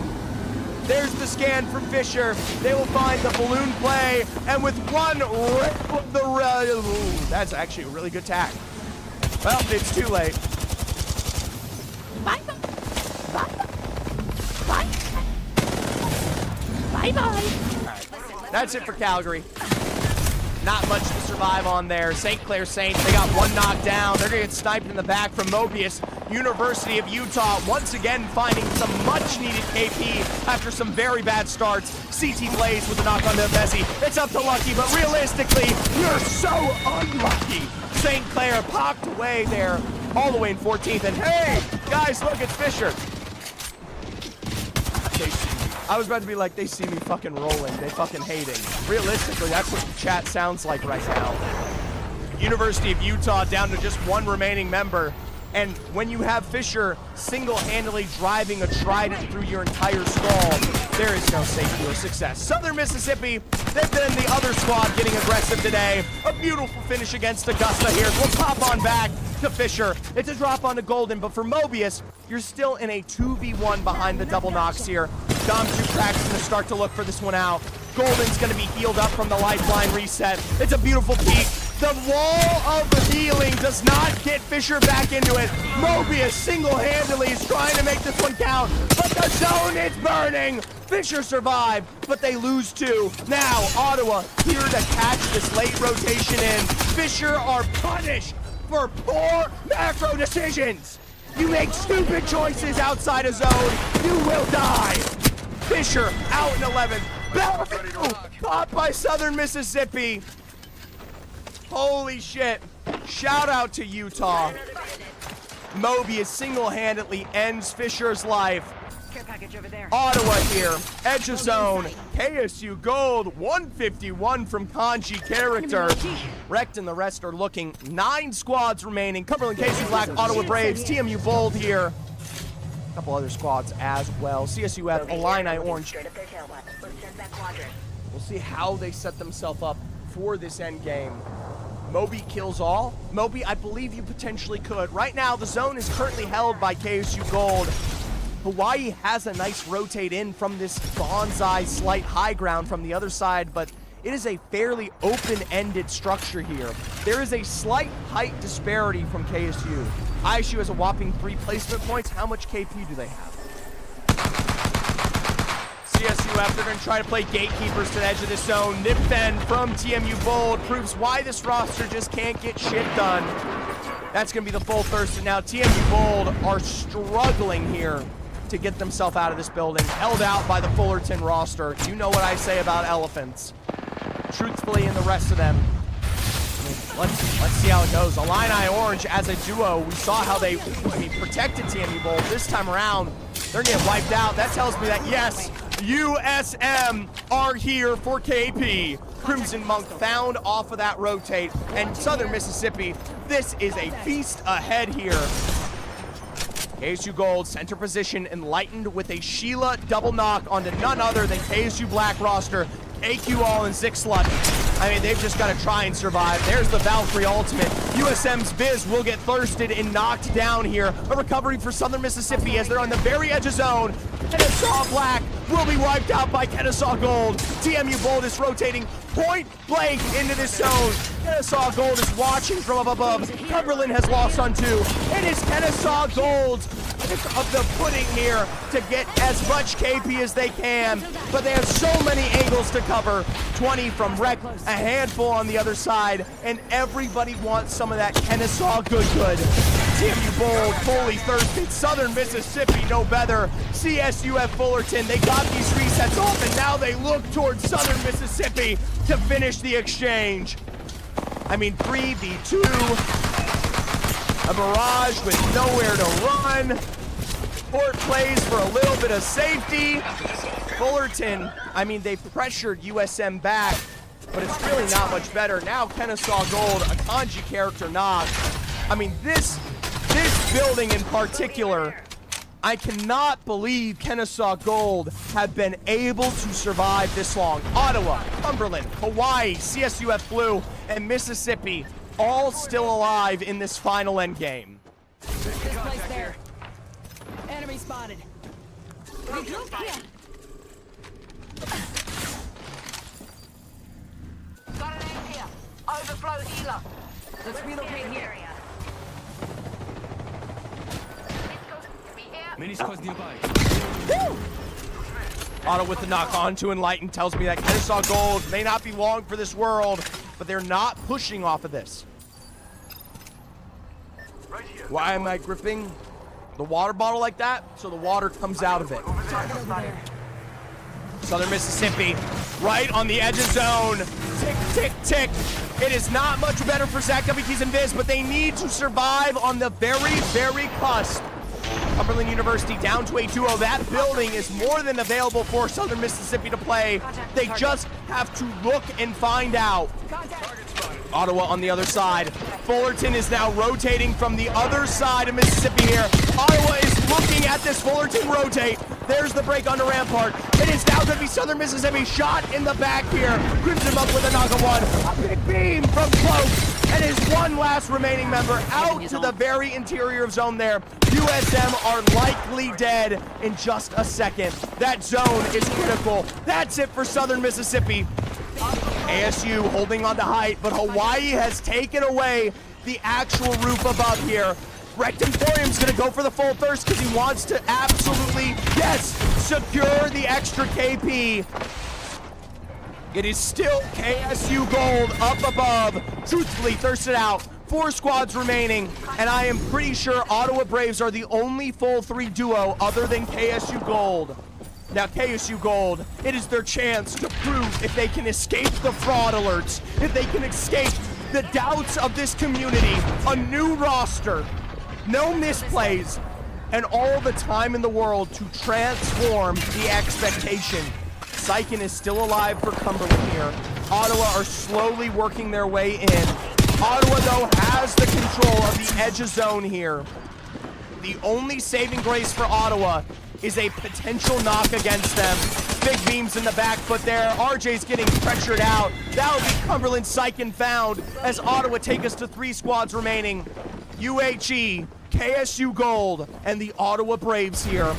Portals out to the very edge for Ottawa are available to slowly work this in. Kennesaw doesn't have to move yet. The real question is, how does Hawaii work this out to success? Where does Hawaii present themselves? Because Ottawa are on the outside. It is a low ground, but it's super interesting to see where they go. I'm not banning anyone for being ball-to-phobic. Hatred against ball people, it's absolutely understandable. P2020 here. Ottawa Braves. How many bits for a voice crack? JP, just stick around the stream, bro. Voice cracks are plentiful. We can scan this area. KSU Gold, no building available. Hawaii drops. They're going to pressure them with damage, but they cannot go down. Cole is knocked. One full rotate, and Ottawa has the outside. Yes, KSU gets second, but with Otto Fayomi wrapped with a knock on the cloak, it is just up the Kanji character in a 2v1. But the Braves, they secure an easy finish. I will give KSU Gold that. They made it all the way to second place, but letting Hawaii take away their height was too much to deal with. Congratulations to Ottawa, Cloaked, Reap, RJ. That is one of the better games we have seen from them here today, or just in general within the Premier League. They were in that building from Zone 1, actually wild. The crazy thing is holding on to that building really isn't easy. Let's jump on over to the scoreboard. We got one last map to go today. 2 more games. Olympus, Ottawa with 26 points there. 14 KP. Shout out to KSU Gold. They did get to second with 7 KP. Southern Mississippi with 11. Couple of lighter exchanges there. Hawaii and Fisher both with 10. 7 KP for the University of Utah. Most of that being made up from Fisher. So let's take a look at the overall standings here. Oh, I asked you guys, who breaks the tie? KSU Black or UCSD Gold? The answer by just 3 points was KSU Black. Congratulations to those of you who got the bet correct. Fisher is still definitively in the lead with 78 points. 46 tied between Ottawa Braves and Cumberland here. Bellevue with 37. KSU Black with 34. 31 for UCSD Gold. CSUF with 27. SJSU Blue 25 there. Southern Miss with 25. I mean, you can't ban them. You can't ban them for running it down. What you use for blue Gatorade water, low-key, I might buy some. Oh, sure. We got some time. We can take a little jump over to HEB. HEB blue.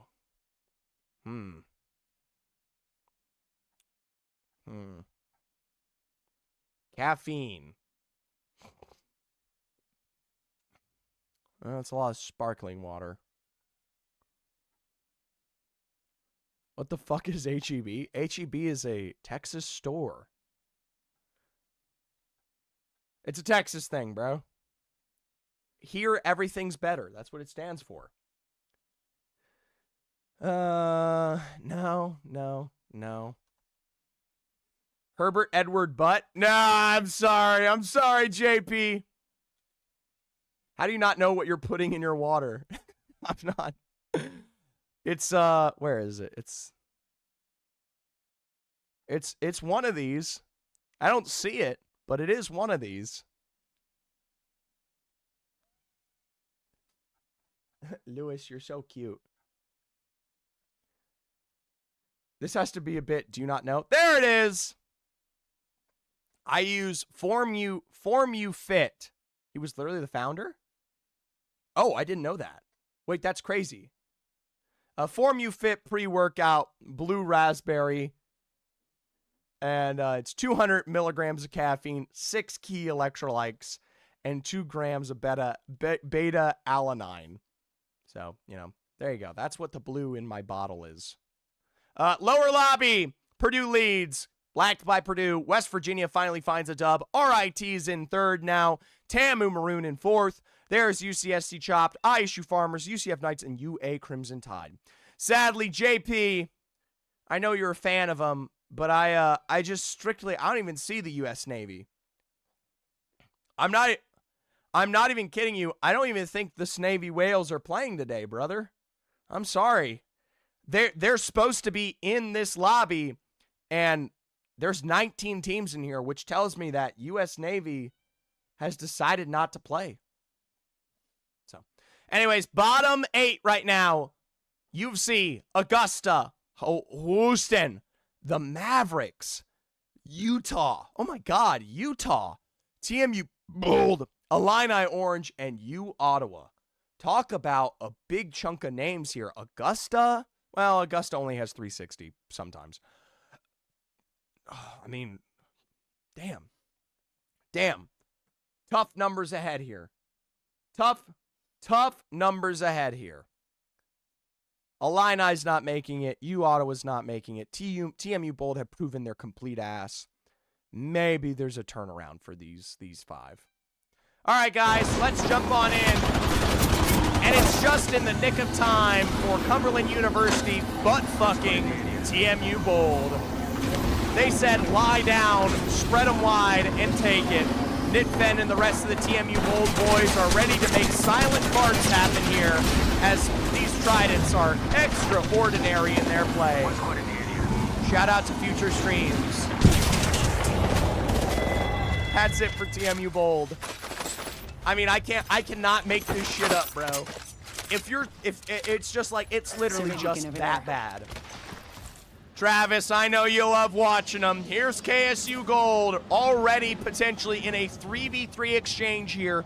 Steppy steps are heard. The EMT, oh shit, Rectemporium jump scare. No prediction? Yeah, let's do it. Does UH make top 12? 1 minute on the board. Yes, no. Does University of Houston make it to the top 12? That's the prediction. You said ain't no fraud. Now you're saying ain't no way. University of Utah, very, very quick to full send this. I mean, this is just tough now. CT Blaze, Mobius, they're all still on absolutely aggressive. Top 12 overall, top 12 overall, top 12 overall. It's always top 12 overall. USD Gold, good trades. Weenus for the penis. That's going to be a knock of 1 for 1, but Dom 2 Crack is full thirsted on the other side. Holy shit. UCSD now with a Newcastle reset, and Fisher, they are forced to run away here.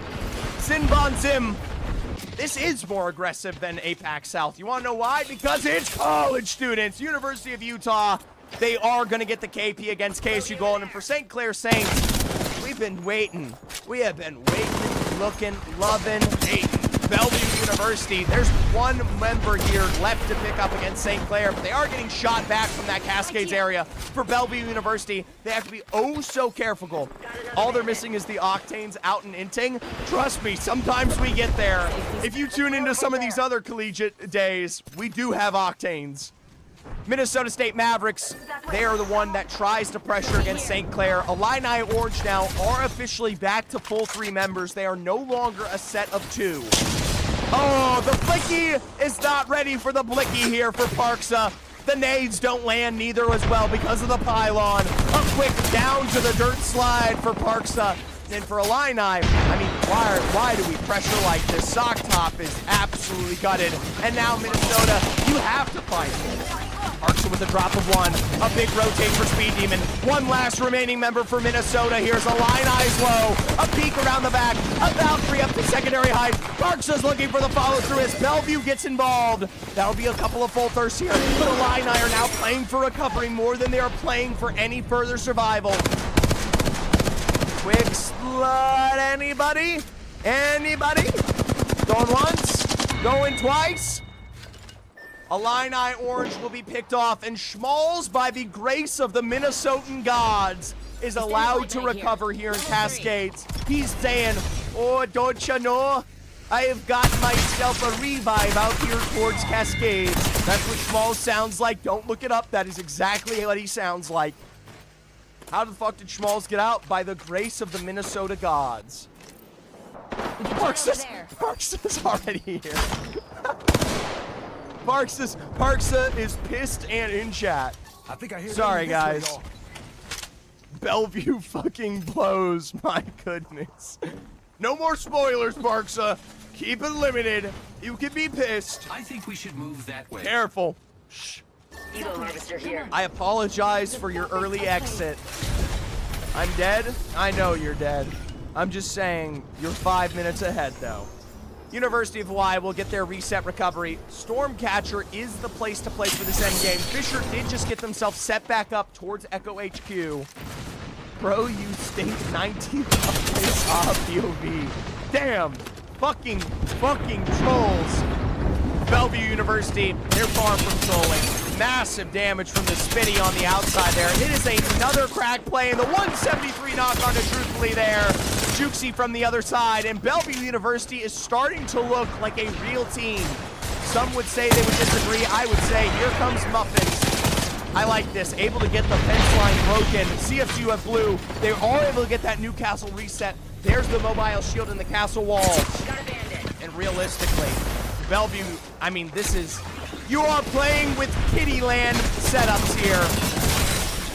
Saving grace for them if they take too long to get that knock. His battery will go down. Truthfully, though, is quick on the other side.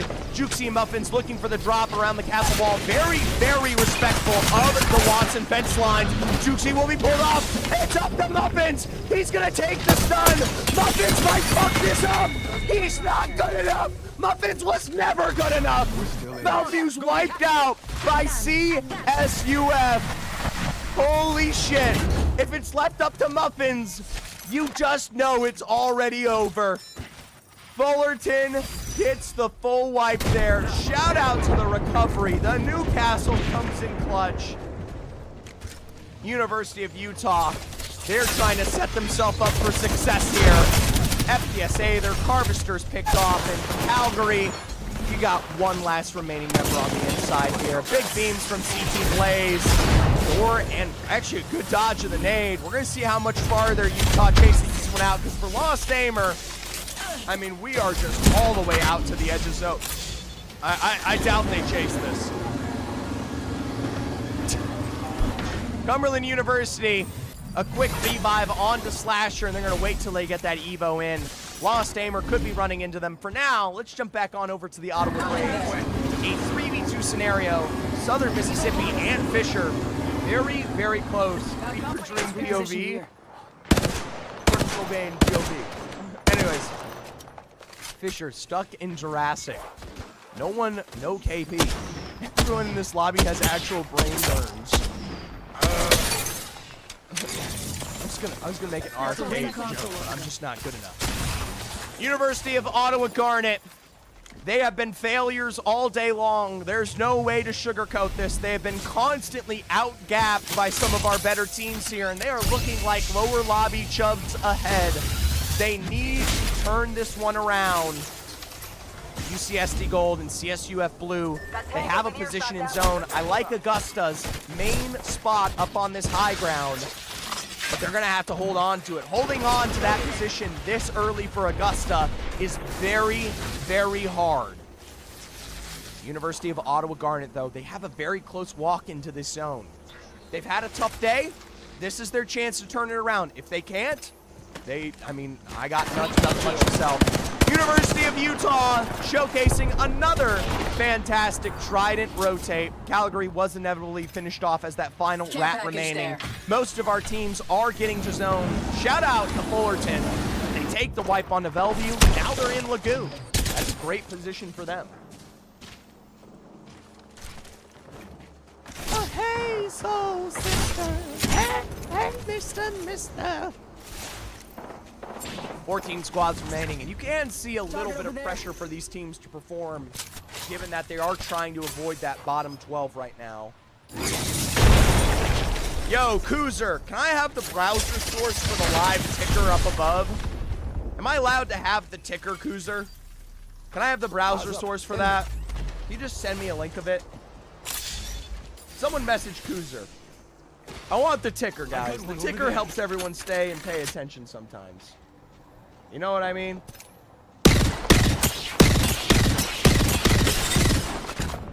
Zephyr, what is that timer for? The subathon. Let's move. Enemy One spotted. sub adds 15 minutes. Let's check that place out. What ticker are you even talking about? In Overstat, if you go to the UI section of Overstat, there is a browser source ticker that you can put at the top of the screen that showcases the points of the teams. Anyways, Ottawa, they are dead. There's no chance for recovery. Ain't the point of a subathon to be on 24/7? Not in this day and age. They've changed that shit. That's the old subathons. Now subathon just means anything. Subathon rewards, subathon, etc. Going there. I mean, I'm Go over there. small aside. I was planning on ending the subathon today and going 11 hours straight, but I might do that tomorrow instead for Saturday. If you guys are good with it, I'm thinking about doing the subathon. Back in my day, subathon meant something. Hey, the truth is it still does mean something.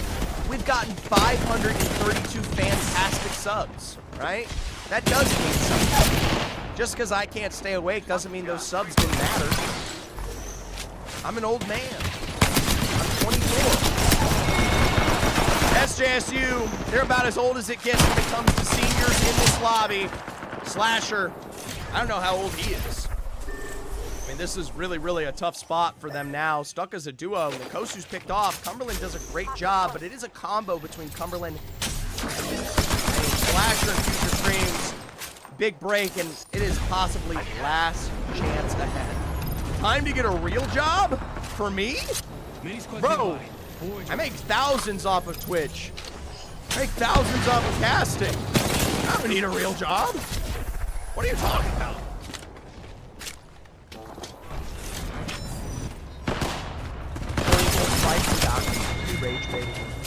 Well, no success for SJSU. Cumberland, though, they still have a very tough position to defend up there. Tell him go band for band. Hey, you got money, put it to Limbox. He don't want it. Amen.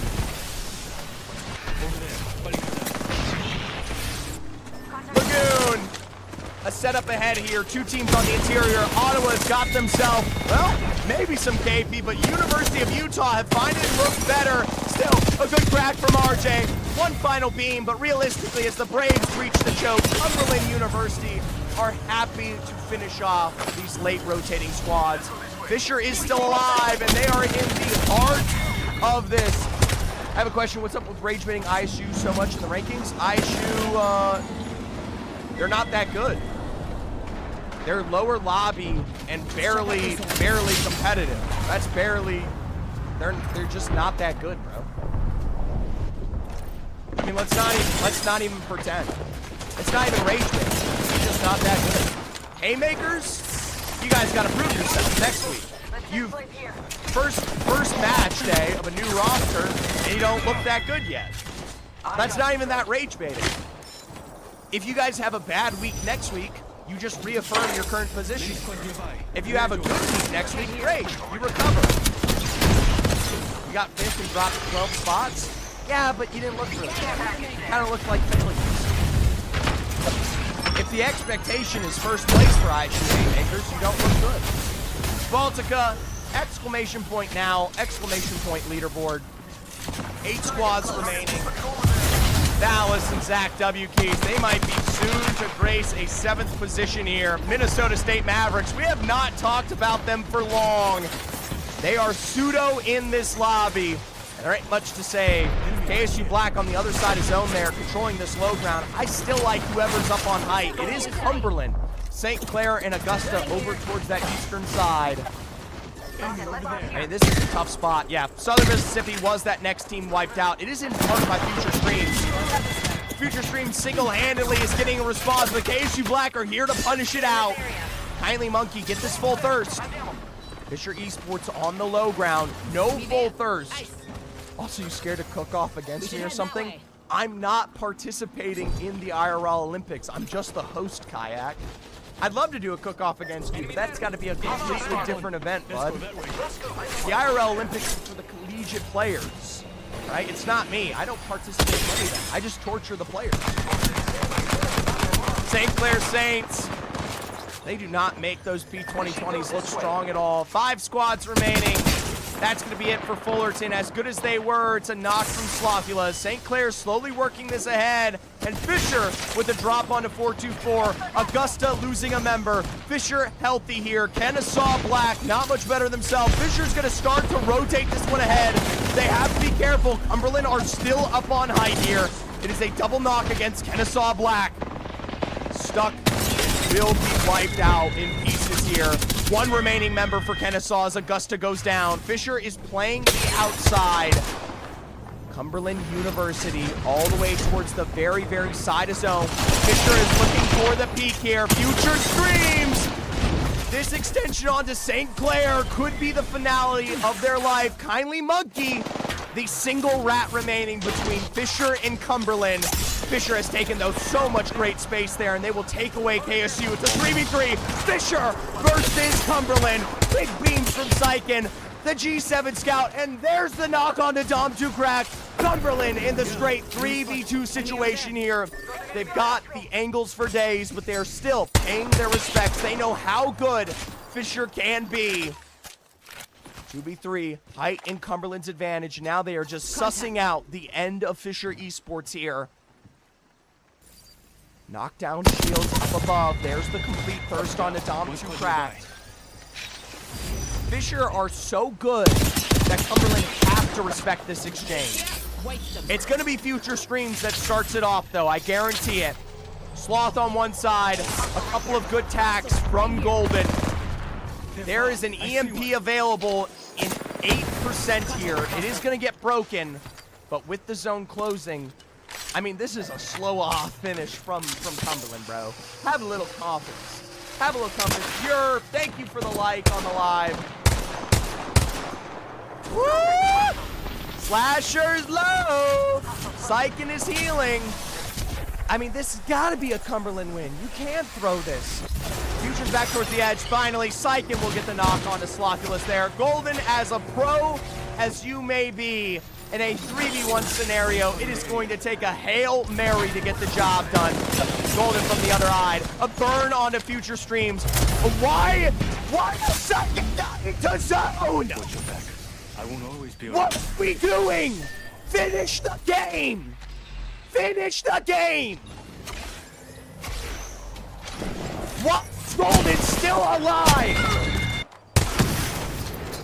I cannot understand what am I watching here. It is already over. Cumberland won the game. There's a crack. Push them! You push them!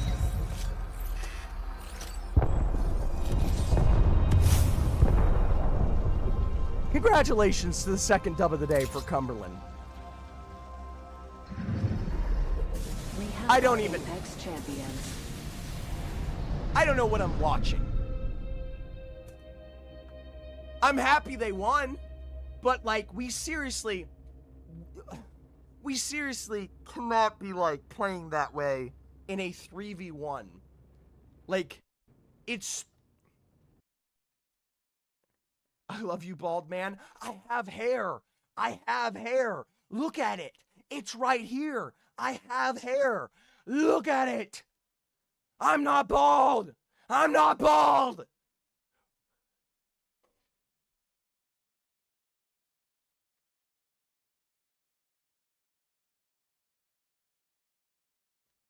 I won't let them get to me, chat.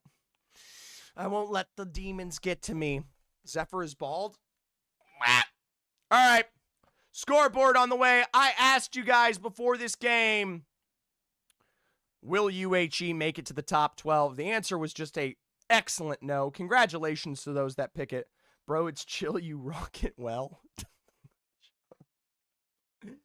Fisher Esports, 98 points. Cumberland, it's not impossible for them to catch up and take away the first seed, but it's not improbable. What lobby are you casting tomorrow? A versus C. A versus C for contenders. 51 points for the Ottawa Braves. 48 points for Kennesaw Black. 40 for Bellevue. 40 for UCSD Gold. 34 for CSUF Blue. Southern Miss at 28. 27 for SJSU Blue. St. Clair at 22. 21 for Hawaii. And 18 for Kennesaw. All right. Right now, Calgary, Utah, Augusta, Minnesota Mavericks, UH Red, and Illini Orange. I'm going to ask you, fuck open, we suck down here. Thank you, Cold Snail. The comms are impeccable. All right, last prediction of the day. Who wins? Who wins Game 6? We've got Fisher. We got Cumberland. We got Ottawa. We got KSU Black. We got Bellevue. We got UCSD. We got CSUF, Southern Miss, SJSU, and someone else. All right, there you guys go. Thank you so much for the likes. Hey, Iker, thank you for the follow. I didn't even notice that. Appreciate that. All right, 5 minutes on the board. The biggest prediction of a lifetime. Last game of the day, Clam. Here we go. Get your prediction in. Fisher, Cumberland, Ottawa, KSU Black, Bellevue, UCSD, Fullerton, Southern Miss, SJSU, or someone else. Who is going to win this last game? I'm excited because I missed last week's game with my team, so we are going to ball out. Yeah, what school, Cold Snail? Also, get your bets in, guys. Right now, there's 68 points on Southern Miss, 30 on Cumberland. I'm going to need to see some faith in some of these rosters here, okay? No one is picking someone else, by the way. Someone else is the combined win of St. Clair Saints all the way down to U Ottawa. Now, I know that's a stacked prediction, but come on. Ozarka Tech or Ozark Tech? Man, that's tough. All in on someone else? Bang. Yo, 3,000 points on someone else. That means if St. Clair Saints, Hawaii, KSU Gold, University of Calgary, Utah, Augusta, Minnesota, Hawaii, Illini, TMU Bold, or U Ottawa win, you will be the winner here. If Ottawa wins, you go Bold. Thank you. Probably. Absolute psychopaths. There we go. Get some bets in. We got 10 on Fisher, 60 on Cumberland, 100 on Ottawa, 140 on Ottawa, 0 on KSU Black, no faith, 0 on UCSD, no faith, 0 on CSUF, no faith. No balls. No balls. No love. No balls. All right. There we go. Ottawa 150, KSU Black 110 on the bets, 30 for Bellevue, 68 on Southern Miss. Can we get any betters on UCSD, CSUF, or SJSU? I mean, I kind of understand if not, but UCSD did win a game.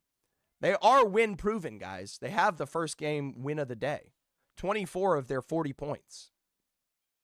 All right. I mean, I'm happy to see it if you're happy to see it. That's all. That's what she said. All right. 2 minutes, 30 seconds on that last prediction. Get your bets in. My friend to me to come and say that. Oh, your friend told you to come say that Kennesaw Gold are frauds?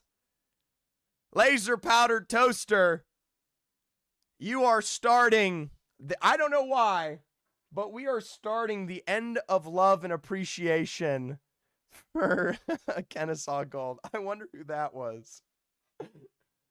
Guys, I really wonder who is so against Kennesaw Gold in this chat room. I don't know who it could be. There we go. Fix the sign. They might be friends, Laser Powder. All right, we're still waiting on the lobby. Must be small guy. It could be small guy. I apologize about not replying to that message earlier. I was looking at the predictions.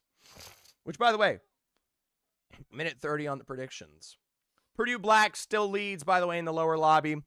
West Virginia, the game was going to restart after 3 teams die. Could be. Lewis, come here. Come here. Oh, wow. Parkour kitty. He made the jump in 2, guys. Anyways, UCSC Chop, TAMU Maroon, RIT Orange, FSU Garnet, Western Outlaws, and Crimson Tide. Right now, these 5 teams are good. Florida, Western Outlaws, and Alabama. We'll see if they can turn around. The Farmers are shitting the bed. I'm so upset about this. And they actually have Kamal this time. What happened?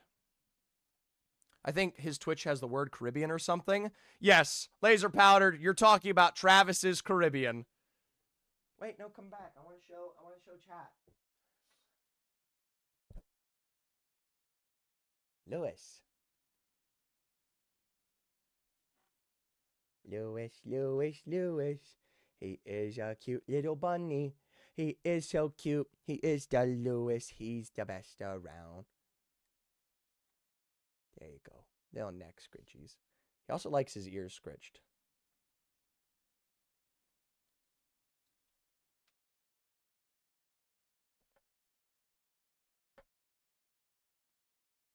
There you go.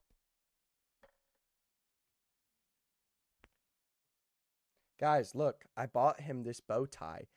Look at this bow tie. This is going to be his soon. And, yeah. Can you get me Chipotle I haven't eaten in 5 days? No. Kindly Monkey, if you come to Texas for the IRL Olympics just randomly, I will get you Chipotle. All right? We're still waiting on the start of this game. Ottawa is not in the lobby. The Ottawa Braves are still getting in. UCSD is still getting in. St. Clair Saints are still getting in. University of Utah are as well. I will bet I'll be there. That's terrifying. Can we go on a Wingstop date? I would love to go on a Wingstop date. That'd be so cute. Guys, I'd be so down. Have you ever been swatted? No, because I don't really make statements like that. You know?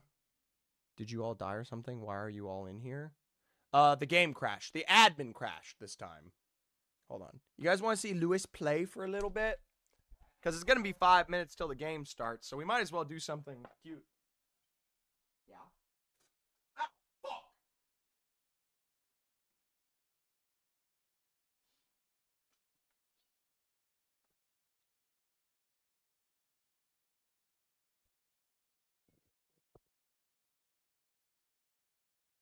Lewis. Lewis.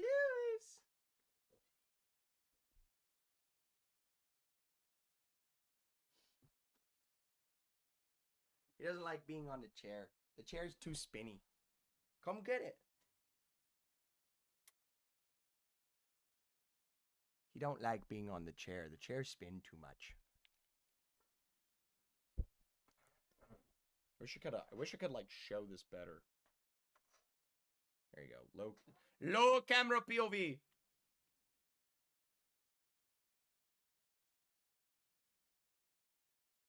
Oh, look. Can you get this? Can you get this?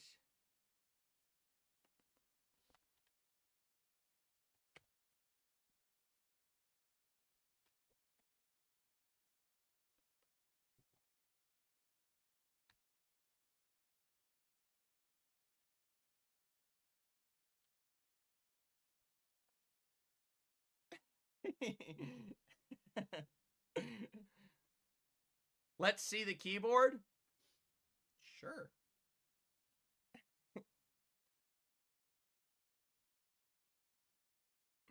If you make me cook in the Olympics, I'm making cat chow mein. Don't say that. Hey, thank you so much for the likes, guys. This is an Apex stream, by the way. This is not a kitty stream. We have to take a little bit of a break while the lobbies get put back together. I know you like the kitty cat. Everyone loves the kitty cat. Lewis is just a big baby.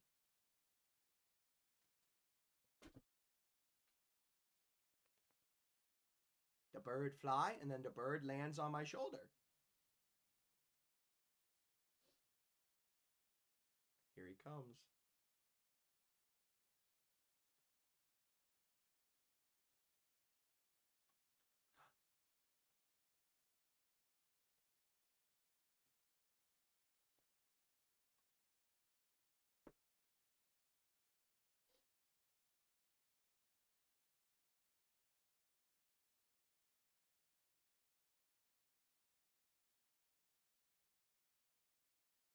He's so cute. Don't even stream the game. Just keep the camera like this. I really could. That's the funny thing. Oh, he's just loafing on my desk now. All right, no more bird play. He just wants to sit on my desk. Feed Lewis? Do you guys want to see me feed Lewis? We have 5+ minutes. I can feed Lewis, give him a snack.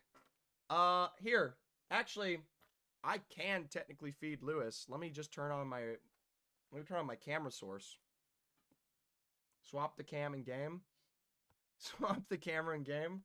All right. I will feed Lewis. Cat, big game, small. All right.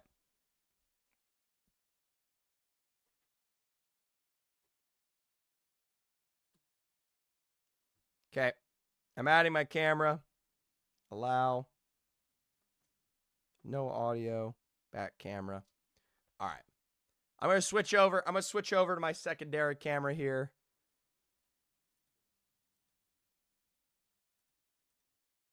I might have deleted it. Hold on. Yeah, ignore this. Here we go. I don't know if this is going to switch for the vertical stream, but you guys are just going to have to deal with it.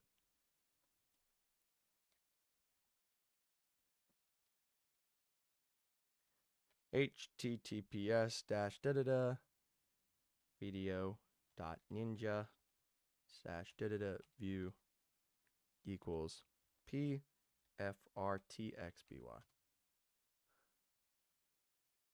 Game is starting, but it's like 5 minutes on the start, so we got some time.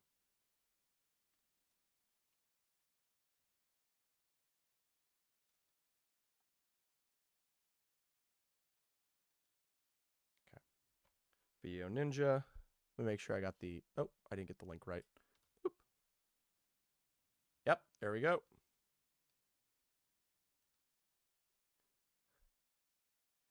All right. We got like 5 minutes. Let's feed Lewis, guys.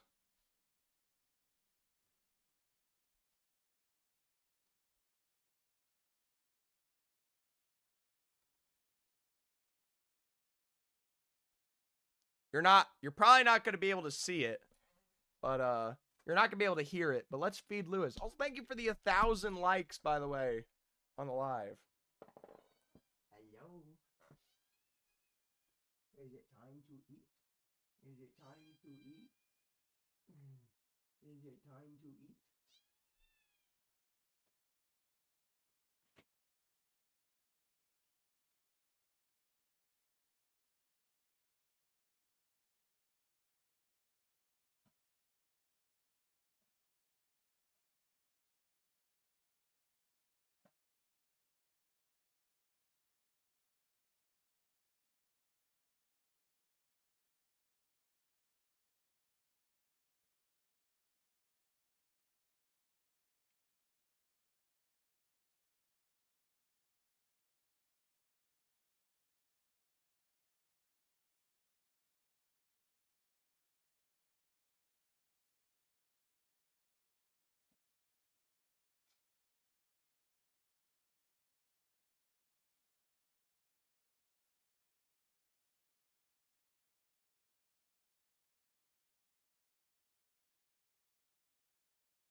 All right.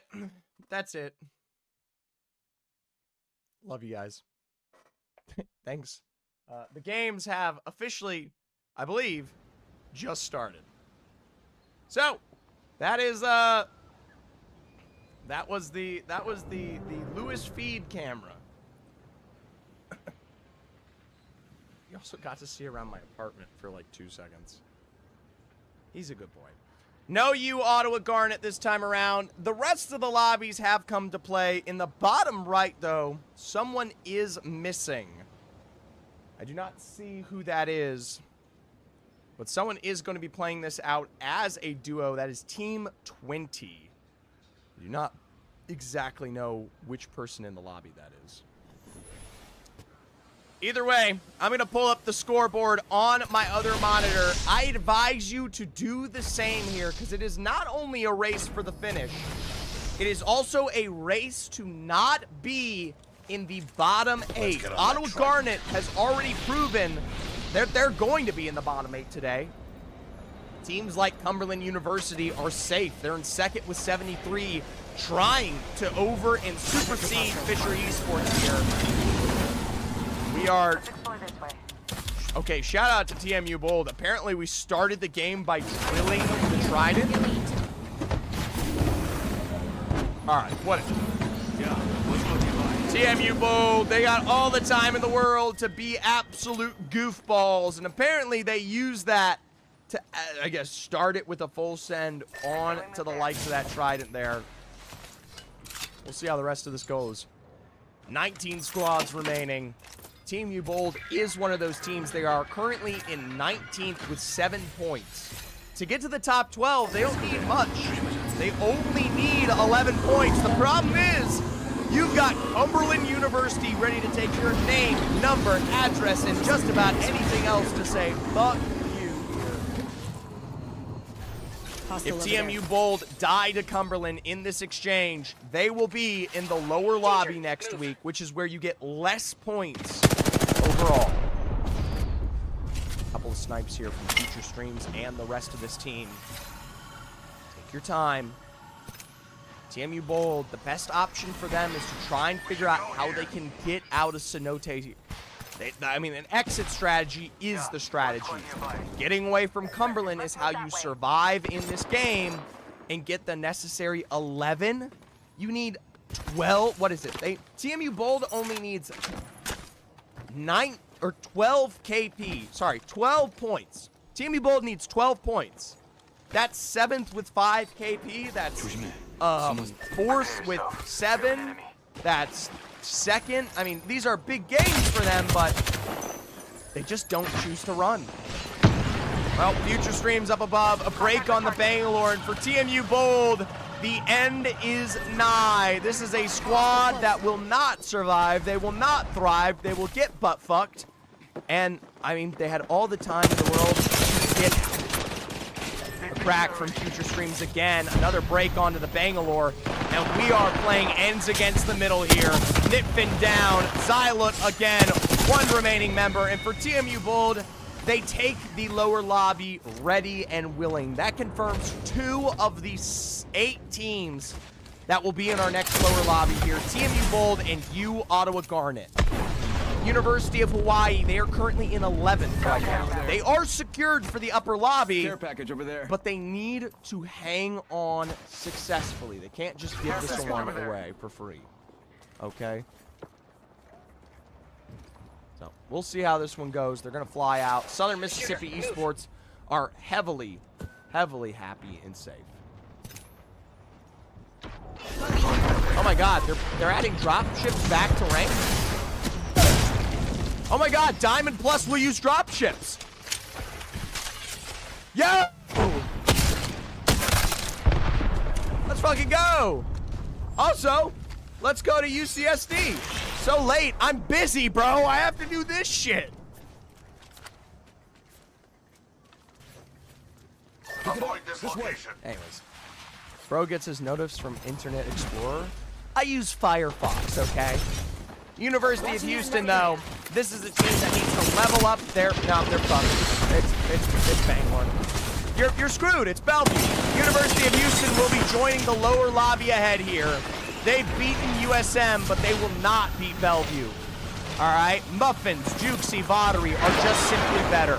Sir Garson already knocked down. Alex to follow suit. Long bottom. I mean, try as you may. University of Houston will be in the lower lobby next week. All right? They run straight into Bellevue, and that means jack shit.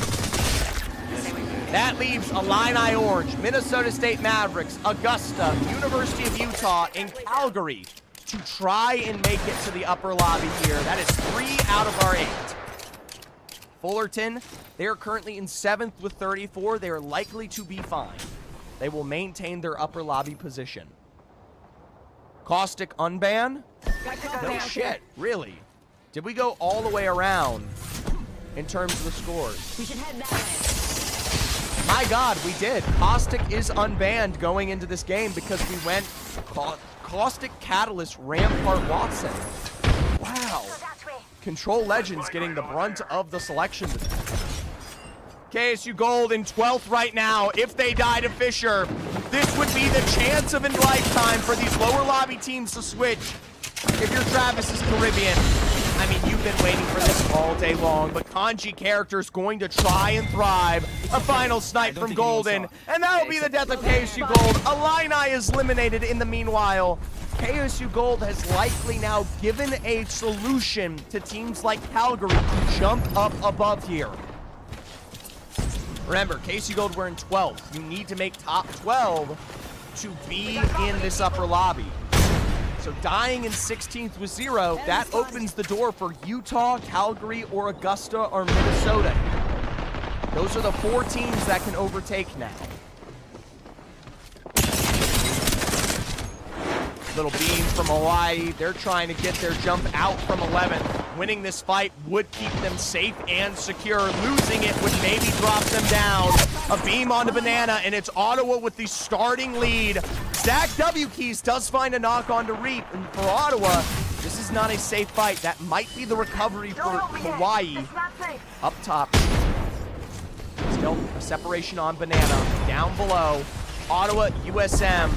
I mean, Southern Mississippi, they might turn their attention towards Hawaii. And if Hawaii goes down, like I said, 11th with 21, this could be a chance for Calgary, Utah, Augusta, or Minnesota to get the switch up. Banana just got recovered. 2020s from Kai. Shot from RJ. It is a combined Southern Mississippi and Ottawa punishment.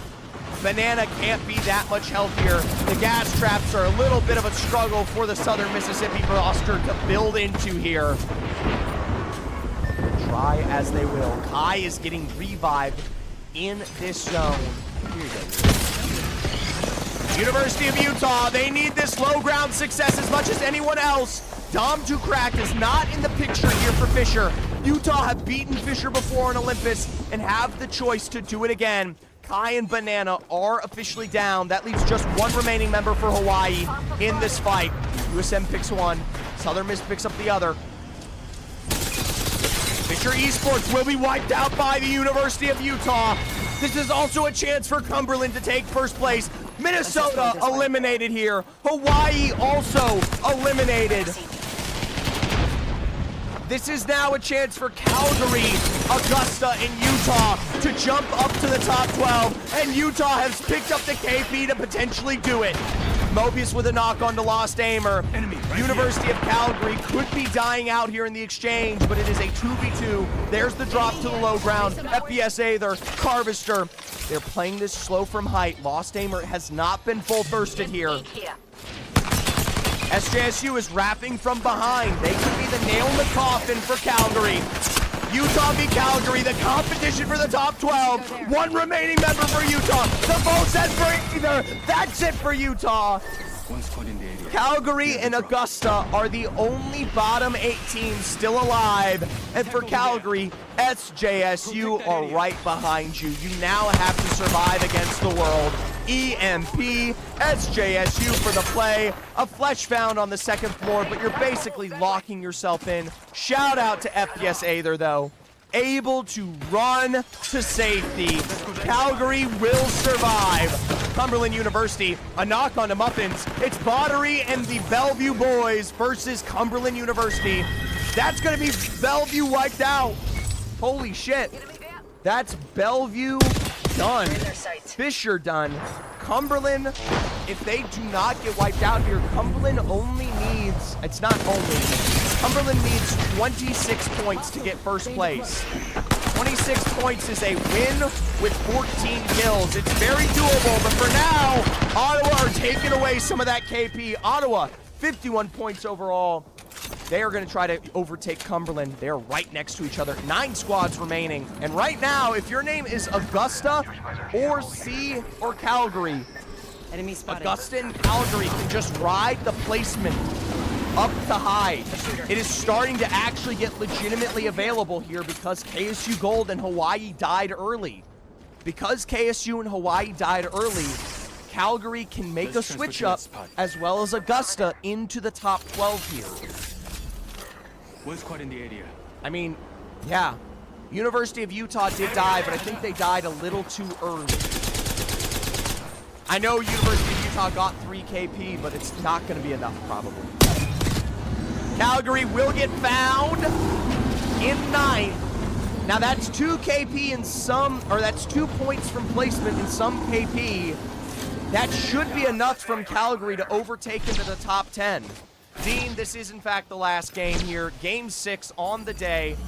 I think Calgary did it, guys. I think Calgary has jumped up to the top 12 with the KP against Utah and the survival to the top 9. That's how close it is.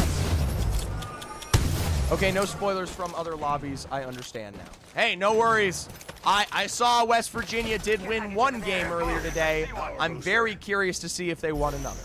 8 squads remaining. Most of them are going to be in the upper 12 here. Augusta is the only team still alive in the bottom 8. They have not gotten any KP.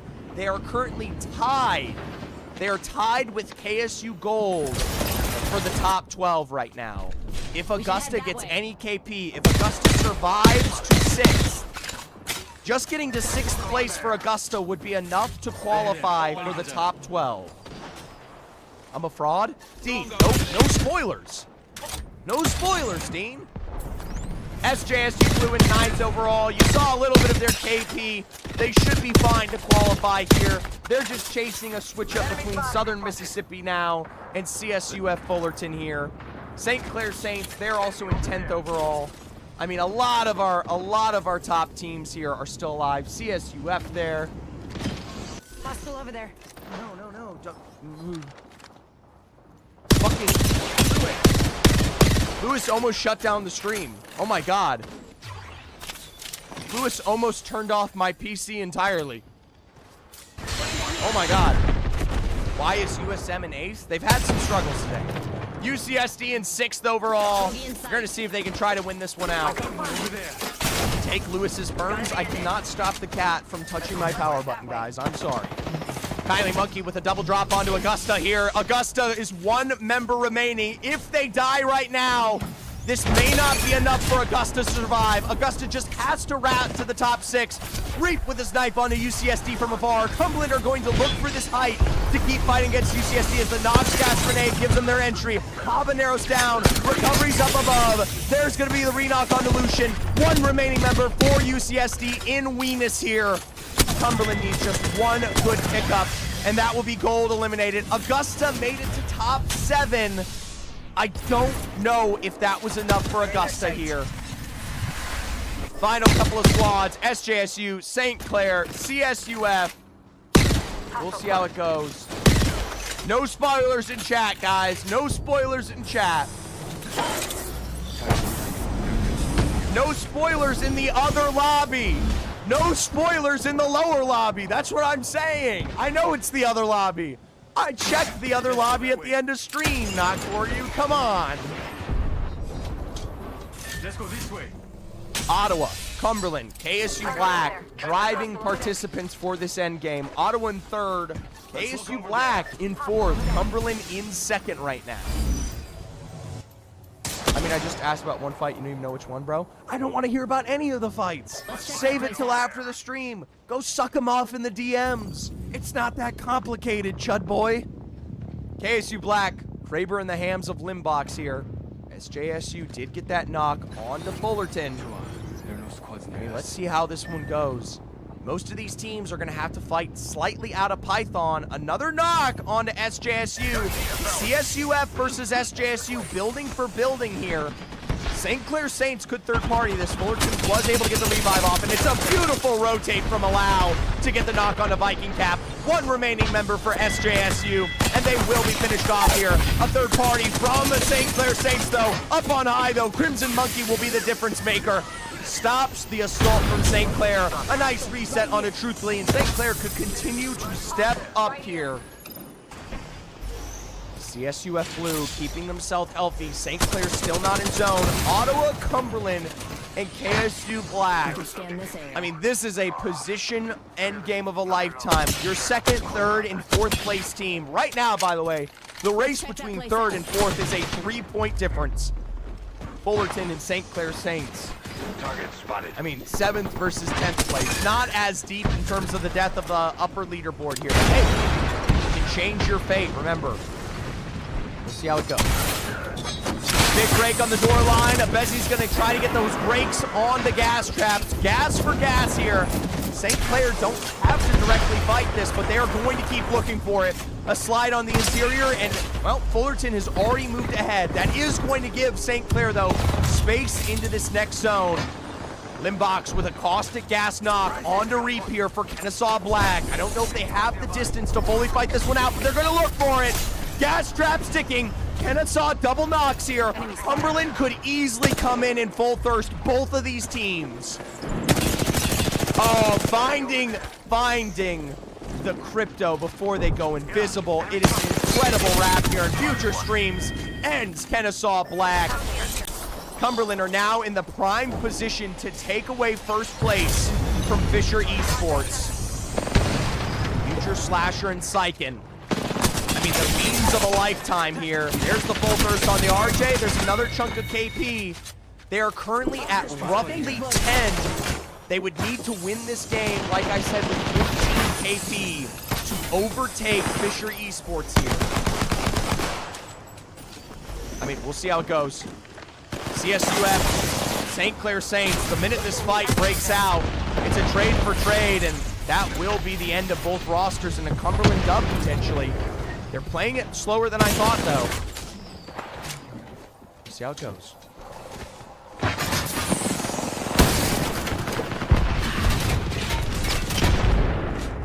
I mean, the zone is polling towards CSUF. Why are we blowing out our own doors? Why are we blowing out our own doors? Why are we using the missile strike to blow out our own doors? Can anyone explain this to me? Can anyone explain the strategy of cracking open your own door? Okay, it's funny. Thank you. Well, future streams on the outskirts alongside the rest of Cumberland holding that high ground. Cumberland have proven, though, they are not a team to get hyper-aggressive quickly here. Bezi shot from the side, and that is future streams starting with a St. Clair Saints knock. Slasher is calling for the slow play, I guarantee it.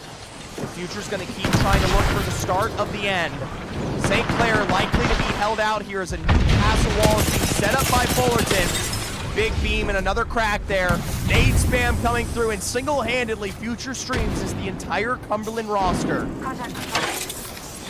Another EMP play potentially available here. St. Clair were able to get their resets on the inside of building. I mean, they are tight to the edge of this zone. The pole? Where's that pole going? I mean, Cumberland taking their time on these exchanges doesn't guarantee their complete success. St. Clair Saints will be the first ones out of this building, but it really depends how we play this. I do like Syken getting these gas traps down for Cumberland. It's their game to lose right now. I mean, Future up above, on height. I mean, this is like prime real estate.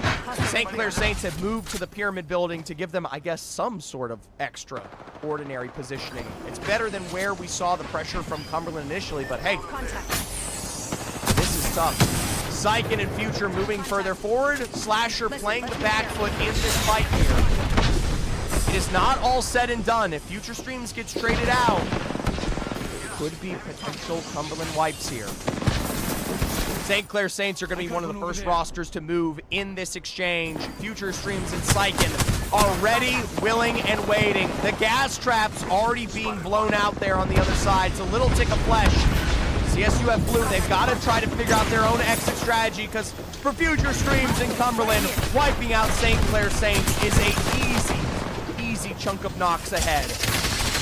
Forcing St. Clair, though, into Cumberland could be big.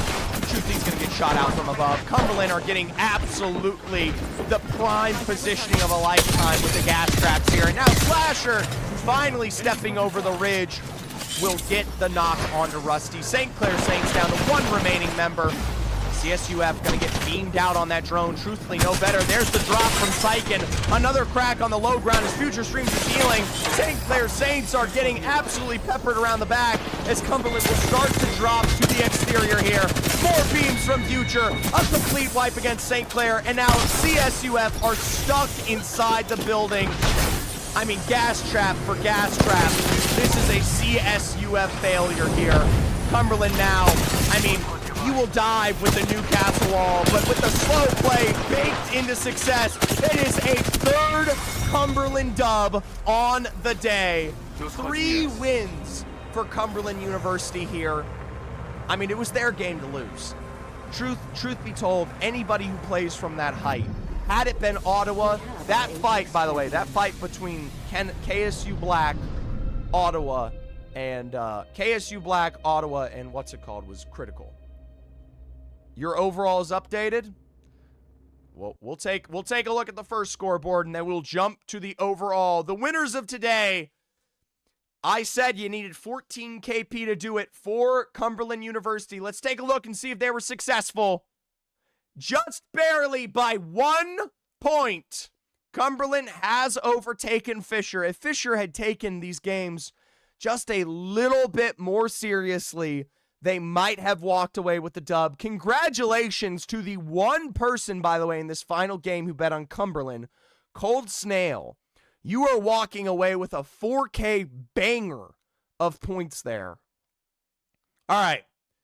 Top 10, top 12 teams. Cumberland and Fisher distinctly above the rest there. Cumberland with triple wins. Fisher with 79 KP. I mean, it's literally the race of the best placement team versus the best KP team. If we ever take a game day serious, it's over. I mean, yeah, Dom Too Cracked. If I'm watching you guys ride around in a Trident and dicking off in zone, I know you're not taking it seriously. So, KP versus placement. Ottawa, they're in third with 61. Kennesaw Black with 55. UCSD Gold, a nice performance again. 46. There's Fullerton with 45. Bellevue, once again struggling. Jukesy does turn it around on a couple of those games. They were able to walk away with 1 win, but 27 points. I mean, these are just terrible numbers elsewhere. We could not put up more than 5 points per game other than that win for Bellevue. That is just tough. Southern Mississippi, the same to be said, man. Viz, Dallas, Zach W. Keys. What are we doing? We couldn't even find a top 3 finish. SJSU, St. Clair Saints, Hawaii, and Calgary here. They are going up forward. Calgary is the only team who was previously in the bottom 12 who does make the exchange. Kennesaw Gold falls, but Utah, Augusta, it just wasn't quite enough. Teams like Hawaii hold on, even though they only got 1 additional point here. Augusta needed to get some KP or survive further. The same with Utah. Our bottom 8 teams: Utah, Augusta, Kennesaw Gold, Minnesota State Mavericks, UH Red, Illini Orange, TMU Bold, and University of Ottawa Garnet will be down to that lower lobby. Let's take a look at the other teams because they've finished off. West Virginia Wesleyan Kaiju with the dub today. Kai and Drake, a new member of this roster, back again. has made the difference. YMV looked absolutely electric. 2 second-place finishes with 1 dub. They finish exceptionally strong, and it's a West Virginia Wesleyan that will be joining us next week in the upper lobby. Texas A&M Maroon finish off with 1 final win. 70 points there for them. They play with a little bit of everybody tonight. Arc, though, 10K for Arc on the Rampart all night long. Lobster was playing tonight. That's a huge benefit. Know you, not much to say there. RIT Orange, fans of Jack, still in 59. Purdue Black, blacked by Purdue, 57. The ISU Farmers do manage to turn it around there. They're able to put up the 30 KP and, more importantly, a dub. 18 points coming in clutch here at the very, very end of the day, and a 9-point finish as well. They were really struggling before that. UT Orange, they also make a jump. Shout out to Caden, Y-Tie, and UT Gold. Not very familiar with UT Gold, but hey, Y-Kai and Caden looking very good. UCSC Chopped and the USU Goats coming in there at the end. UCF Knights, FSU Garnet, Western Outlaws, William and Mary, Alabama, Temple Cherry, Arkansas, MST, Utah Summit, Guelph, and Southeastern will stay in the lower lobby. No Naval as well. They did not show up in today's performance. Let's take a look at the overall updated score lines. Here you guys go. This is the current standings now. Here's match day 1. Match day 1, we had the same points in either lobby. This time around, Cumberland winning gets 40, Fisher with 37, right? These are big point totals. You'll notice, though, in the bottom, 25 points for Kaiju, 21 for Maroon. They overtake a lot of these bottom-ended teams here in the trade. So that's why being in the upper lobby is so much more important. You get so many more points for being up there. The combined overall standings. I gotta get the scroll going. Is this updated? There we go. Yo, let it load, bro. It takes a second. Cumberland currently in the lead by 65. Fisher Esports getting second place today. Puts them in second overall with 62. Kennesaw Black with 52 to their own name, or 55 to their own name, with Ottawa Braves, Southern Mississippi, and hey, UCSD Gold not looking bad. Bellevue University not much better themselves. There's Calgary, CSUF, SJSU Blue, Utah, Hawaii, Minnesota, who is going to struggle next week now. Minnesota is going to get less points in the lower lobby, depending on how they perform. St. Clair, KSU, UH, Augusta, Illini, Teamy Bold, and U, Ottawa. There's a little bit of some nice returns, though, for squads like West Virginia, TAMU, Farmers, Purdue Black, who had a decent bottom lobby performance. The rest of these teams, I mean, tough strides ahead here for them. Remember, the top of these teams will qualify for something. The bottom 20 of these teams will qualify for them something. All right. Well, there you go. Contenders, they also exist. Speaking of contenders, while I still have you guys here, let's pick someone to raid before we move on. While I still have you guys here, remember, we have College Apex alongside NECC tomorrow at 12 p.m. Eastern. And then, of course, at 3 p.m. Eastern, I think, 3 p.m. Eastern, we have Lobby A versus C for contenders. All right? And I will probably finish off my subathon timer as well. All right? Little Valentine's Day. Spend some time with the love. Can you personally DM Mez so he stops disappointing me? What? Why is Mez not here this week, Narwhal? Riley is scrimming? Oh, Riley's not a bad dig. I like Riley Mechanac. Yeah, let's give Riley some love. Yeah, he's got 6 viewers. All right, we'll raid Riley.